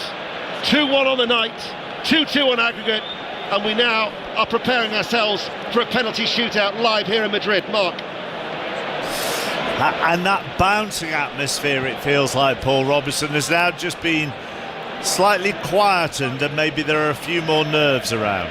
I think that's how extra time was played, Mark. I think the fantastic game that we had for 90 minutes, extra time was a really cagey affair, and it failed to deliver, as quite often we see with extra times. But yeah, we saw two teams not wanting to lose, and I think both managers were quite happy when the final whistle went, and they've got penalties. But there were just so many things in extra time that both coaches had to take into consideration, given the substitutions they had made in the second half. Atletico to chase it, and Inter to try and shut up shop. Well, that's right. I mean, both managers made substitutions towards the end of the normal time. Inzaghi, the Inter manager, really heavily laden his team with defensive players, so his team was completely out of balance because he had a lot of defensive players on the pitch. On the other hand, Atletico Madrid, they were chasing the game, so they had all their attacking talent on the pitch. So during that extra time we saw substitutions and we saw the teams regain balance again, but there was no real clear-cut opportunities for either team. Spend so much time, don't we, focusing on outfield players at this moment. They're all in huddles. Head coach has decided who's going to take the five. Maybe it's already been predetermined. For the goalkeepers at the moment, is it a case of looking at water bottles with notes on, trying to remember what the 10, or 11 if you include the goalkeeper, I suppose, what the 11 players who are still on the pitch for the opposition might do with their penalties? Yes, you do your research, you do your preparation for moments like this. But the thing you've got now, there's a lot made of goalkeepers doing the preparation, and we've seen Pickford put names, numbers and directions on his water bottles. But that's common knowledge. Every single player now, when they pick the ball up to come and take a penalty against you, they know that you've watched their last 10 penalties. They know that you know where their favourite penalty is. So you go with percentages as a goalkeeper. You work out what's somebody's safety penalty, what I used to call it, which is in a pressure situation. There's no point watching somebody take a penalty when they're 3 or 4-0 up their team, because they can do anything they want with it. You look through footage and you try and find a safety penalty. There may be some, though, who haven't taken penalties, mightn't there? So then you've got to go on instinct. Yeah, absolutely. And sometimes instinct takes over, and sometimes you do all the homework in the world. But like I said, it's now more of a mind game than ever, because they're walking up thinking he knows, and I'm thinking I know, and it's now more of a mind game than it's ever been. And sometimes instinct does take over. Have you done your penalty homework, Ian? Yes, I have. In fact, both of these two sides' last penalty shootouts in UEFA competition were in finals. So for Atletico, they lost the 2016 Champions League final to Real Madrid 5-3. Their record overall in UEFA competition, they've won 2 and lost 4 of their 6. For Inter, they've won 2 and lost 2, but they haven't been involved in a UEFA Cup penalty shootout since the 1997 UEFA Cup final, but they lost 4-1 on the shootout to Schalke. So that is the research done and dusted. And now we skip to the present day. Chappers, there's me thinking he's been sat in his room watching Cheltenham all day. He's good, isn't he? I tell you, he is good. Right, Arsenal, Barcelona, Paris Saint-Germain, Borussia Dortmund, Bayern Munich, Manchester City and Real Madrid. 7 of the 8 Champions League quarter-finalists. Who will join them? Inter Milan or Atletico Madrid? Find out now with Paul Robinson and the ultra-prepared Ian Dennis. Thank you, Mark. Well, the penalties are going to take place away towards our left. So it's not at the end where the Atletico ultras are housed. Instead, it's where the Inter supporters are high up in the gods away towards our left. And Çalhanoğlu is going first for Inter. The whistles are deafening inside the Estadio Metropolitano. Jan Oblak, the very experienced Slovenian international, waits. Çalhanoğlu will take this right-footed. The supporters are waving their hands behind that goal as Çalhanoğlu steps forward and rifles the ball past Oblak, who did dive the right way to his right, but Çalhanoğlu has scored. That's a fantastic penalty. I mean, any penalty that goes in is a good penalty, but that was a really well taken penalty. Hit hard, right-footed, away from the goalkeeper, top left-hand corner. Great start to the shootout for Inter. And now Memphis Depay comes forward. It was his goal that took us into extra time. It earlier hit the post, remember, with the goal in the 87th minute. As he places the ball down now on the spot. The whistles and cheers you can hear from the Inter supporters behind that goal high up to our left. Memphis Depay, not a long run up against Sommer. Memphis Depay waits, steadies himself, right-footed, blast that home. Oh, that was emphatic. 1-1 in the shootout. That was a really well-struck penalty, wasn't it? That was hard, straight down the middle, laces through it. Really well-taken penalty by Depay. Right in the roof of the net, just watching a replay. That doesn't just hit the back of the net, that hits the top of the net.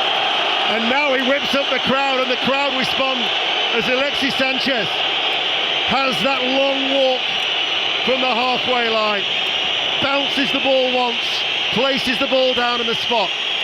You're listening to 5 Live and BBC Sounds, a crescendo of noise to try and distract Sanchez. Runs up now, right-footed, save! Oblak makes the save coming forward. And Atletico might just have the opportunity to go ahead in the shootout. Inter have missed with their second spot kick. He was miles off his line, Ian. It wasn't a great penalty by Sanchez.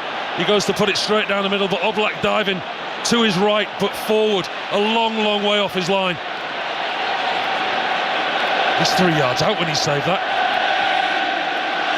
Saul Niguez now picks it up. This is the second spot kick for Atletico. Takes it time. He's a left footer. Sommer dances on his goal line, all in orange. Sal Niguez for Atletico, left-footed, saved by Sommer. Both goalkeepers keep out the second spot kicks. It remains at 1-1. Never looked convincing there, Niguez, did he, with his run-up? It was a slow run-up. Never really put any power on it. Left foot, low, diving away to his right. Sommer hits his leg, hits his top leg, goes for the middle of the goal, hits his trailing leg. A poor penalty. David Klaassen, the substitute, yet to score in his 15 appearances previously now, but he has to score with this spot kick. It's Klaassen with a save, and he's saved by Oblak. Oblak makes his second successive save, diving away towards his right. And Atletico supporters celebrate again. 2 successive misses for Inter. That's a really good save by Oblak, diving away to his right again. That's 3 penalties, and all 3 penalties have gone to the goalkeeper's right-hand side, and he's guessed right for every one, and he's saved 2 out of the 3. Riquelme now is the player who will come forward. Remember, he had the chance in normal time to win it, but he squandered that golden opportunity. Rodrigo Riquelme, that lone spell at Bournemouth 3 seasons ago, a short run-up. Riquelme runs up now, sends the goalkeeper the wrong way. Atletico are ahead by 2 goals to 1 in the shootout. Right-footed, finds the bottom left-hand corner. Good penalty by Riquelme. The way he shapes his run-up, he's opened his body up, and then at the last minute closes his foot, sends the goalkeeper the wrong way.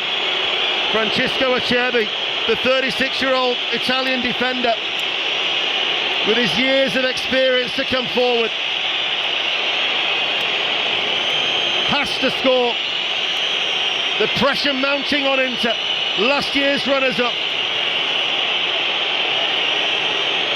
The whistles absolutely deafening. Acerbi is poised, runs up now, left-footed, and scores right down the middle, and that silences the Metropolitano Stadium.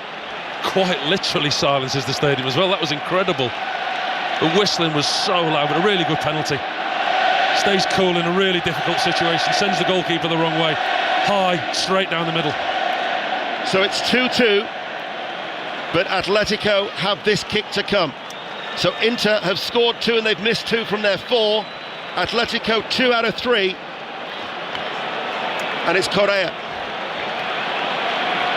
Angel Correa, the Argentine international, 5'7", over 400 appearances since he joined the club 10 years ago. This would take Atletico to the verge. Waits, runs up now. Correa flips the other side of the crossbar and in. And Atletico lead by 3 goals to 2 in the shootout. We've seen some good penalties tonight. That's the best of the lot. That was a fantastic spot kick by Correa. Whips it high across the goalkeeper, off the underside of the bar and in. Lautaro Martinez, the Bull, El Toro, the World Cup winner, the captain for Inter. Listen to this noise, it's incredible. Oh, absolutely incredible noise. He has to score, otherwise Atletico go through. Lautaro Martinez runs up now, he's blazed the ball over the bar.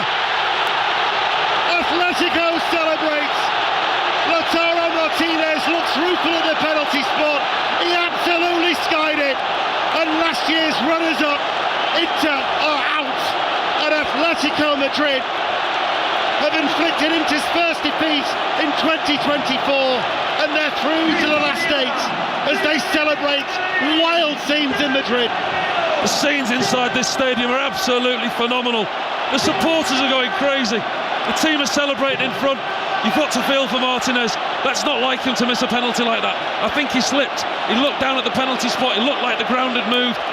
But these Atletico Madrid fans don't care. What a night inside this stadium. The flashlights are out once again. And Atletico are celebrating a famous win, and once again This formidable place will not be an easy task. Whoever has to come here in the quarterfinals when the draw is made on Friday. The last 8 lineup is complete, and Atletico Madrid, with a resounding noise, have knocked out Inter Milan 3-2 on penalties after a 2-1 success after extra time. What a night, Mark. Well, that's the thing, isn't it, Paul? If Atletico Madrid get the second leg at home and are still in it after the first leg, there is no side in Europe who are going to want to go there. No, I mean, they're not in good form at the moment, doing all the work leading into this game. You know, knocked out in the semi-final of the Copa del Rey of late.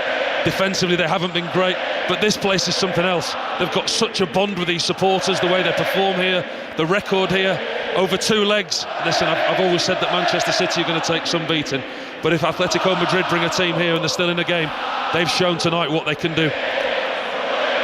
Jan Oblak, his 2 penalty saves, and you said it in commentary, by the time he saved it, he was 2 to 3 yards off his line, but you watch the replays, and as the ball is connected with, his foot is still behind the line, so the purchase he gets pushing off is remarkable.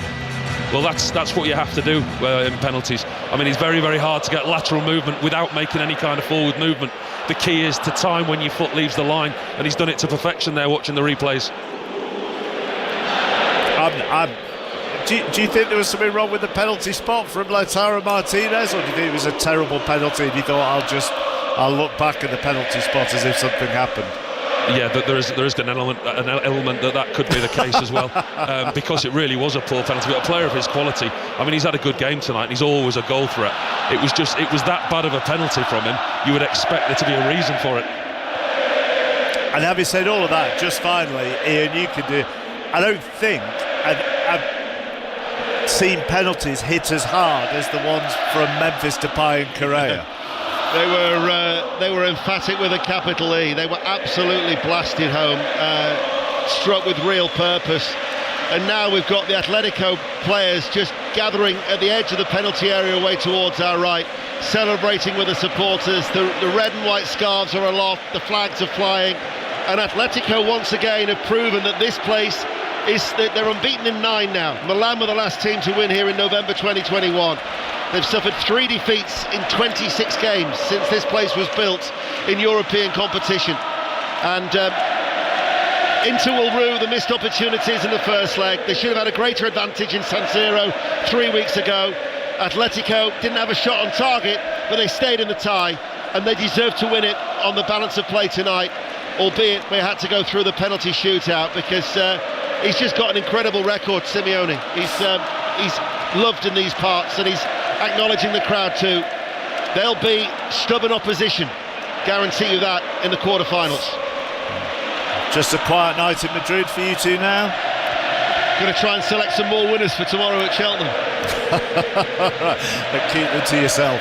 Ian Dennis, Paul Robinson, thank you very much. What a night in Madrid. Atletico have knocked Inter Milan out on penalties, so that means Atletico Madrid and Real Madrid and Barcelona, Arsenal, Paris Saint-Germain, Borussia Dortmund, Bayern Munich and Manchester City are the quarter-finalists for this year's Champions League, and the draw will be made on Friday morning. Gordon Smart is the other side of the latest news and sport with Shojo Saka.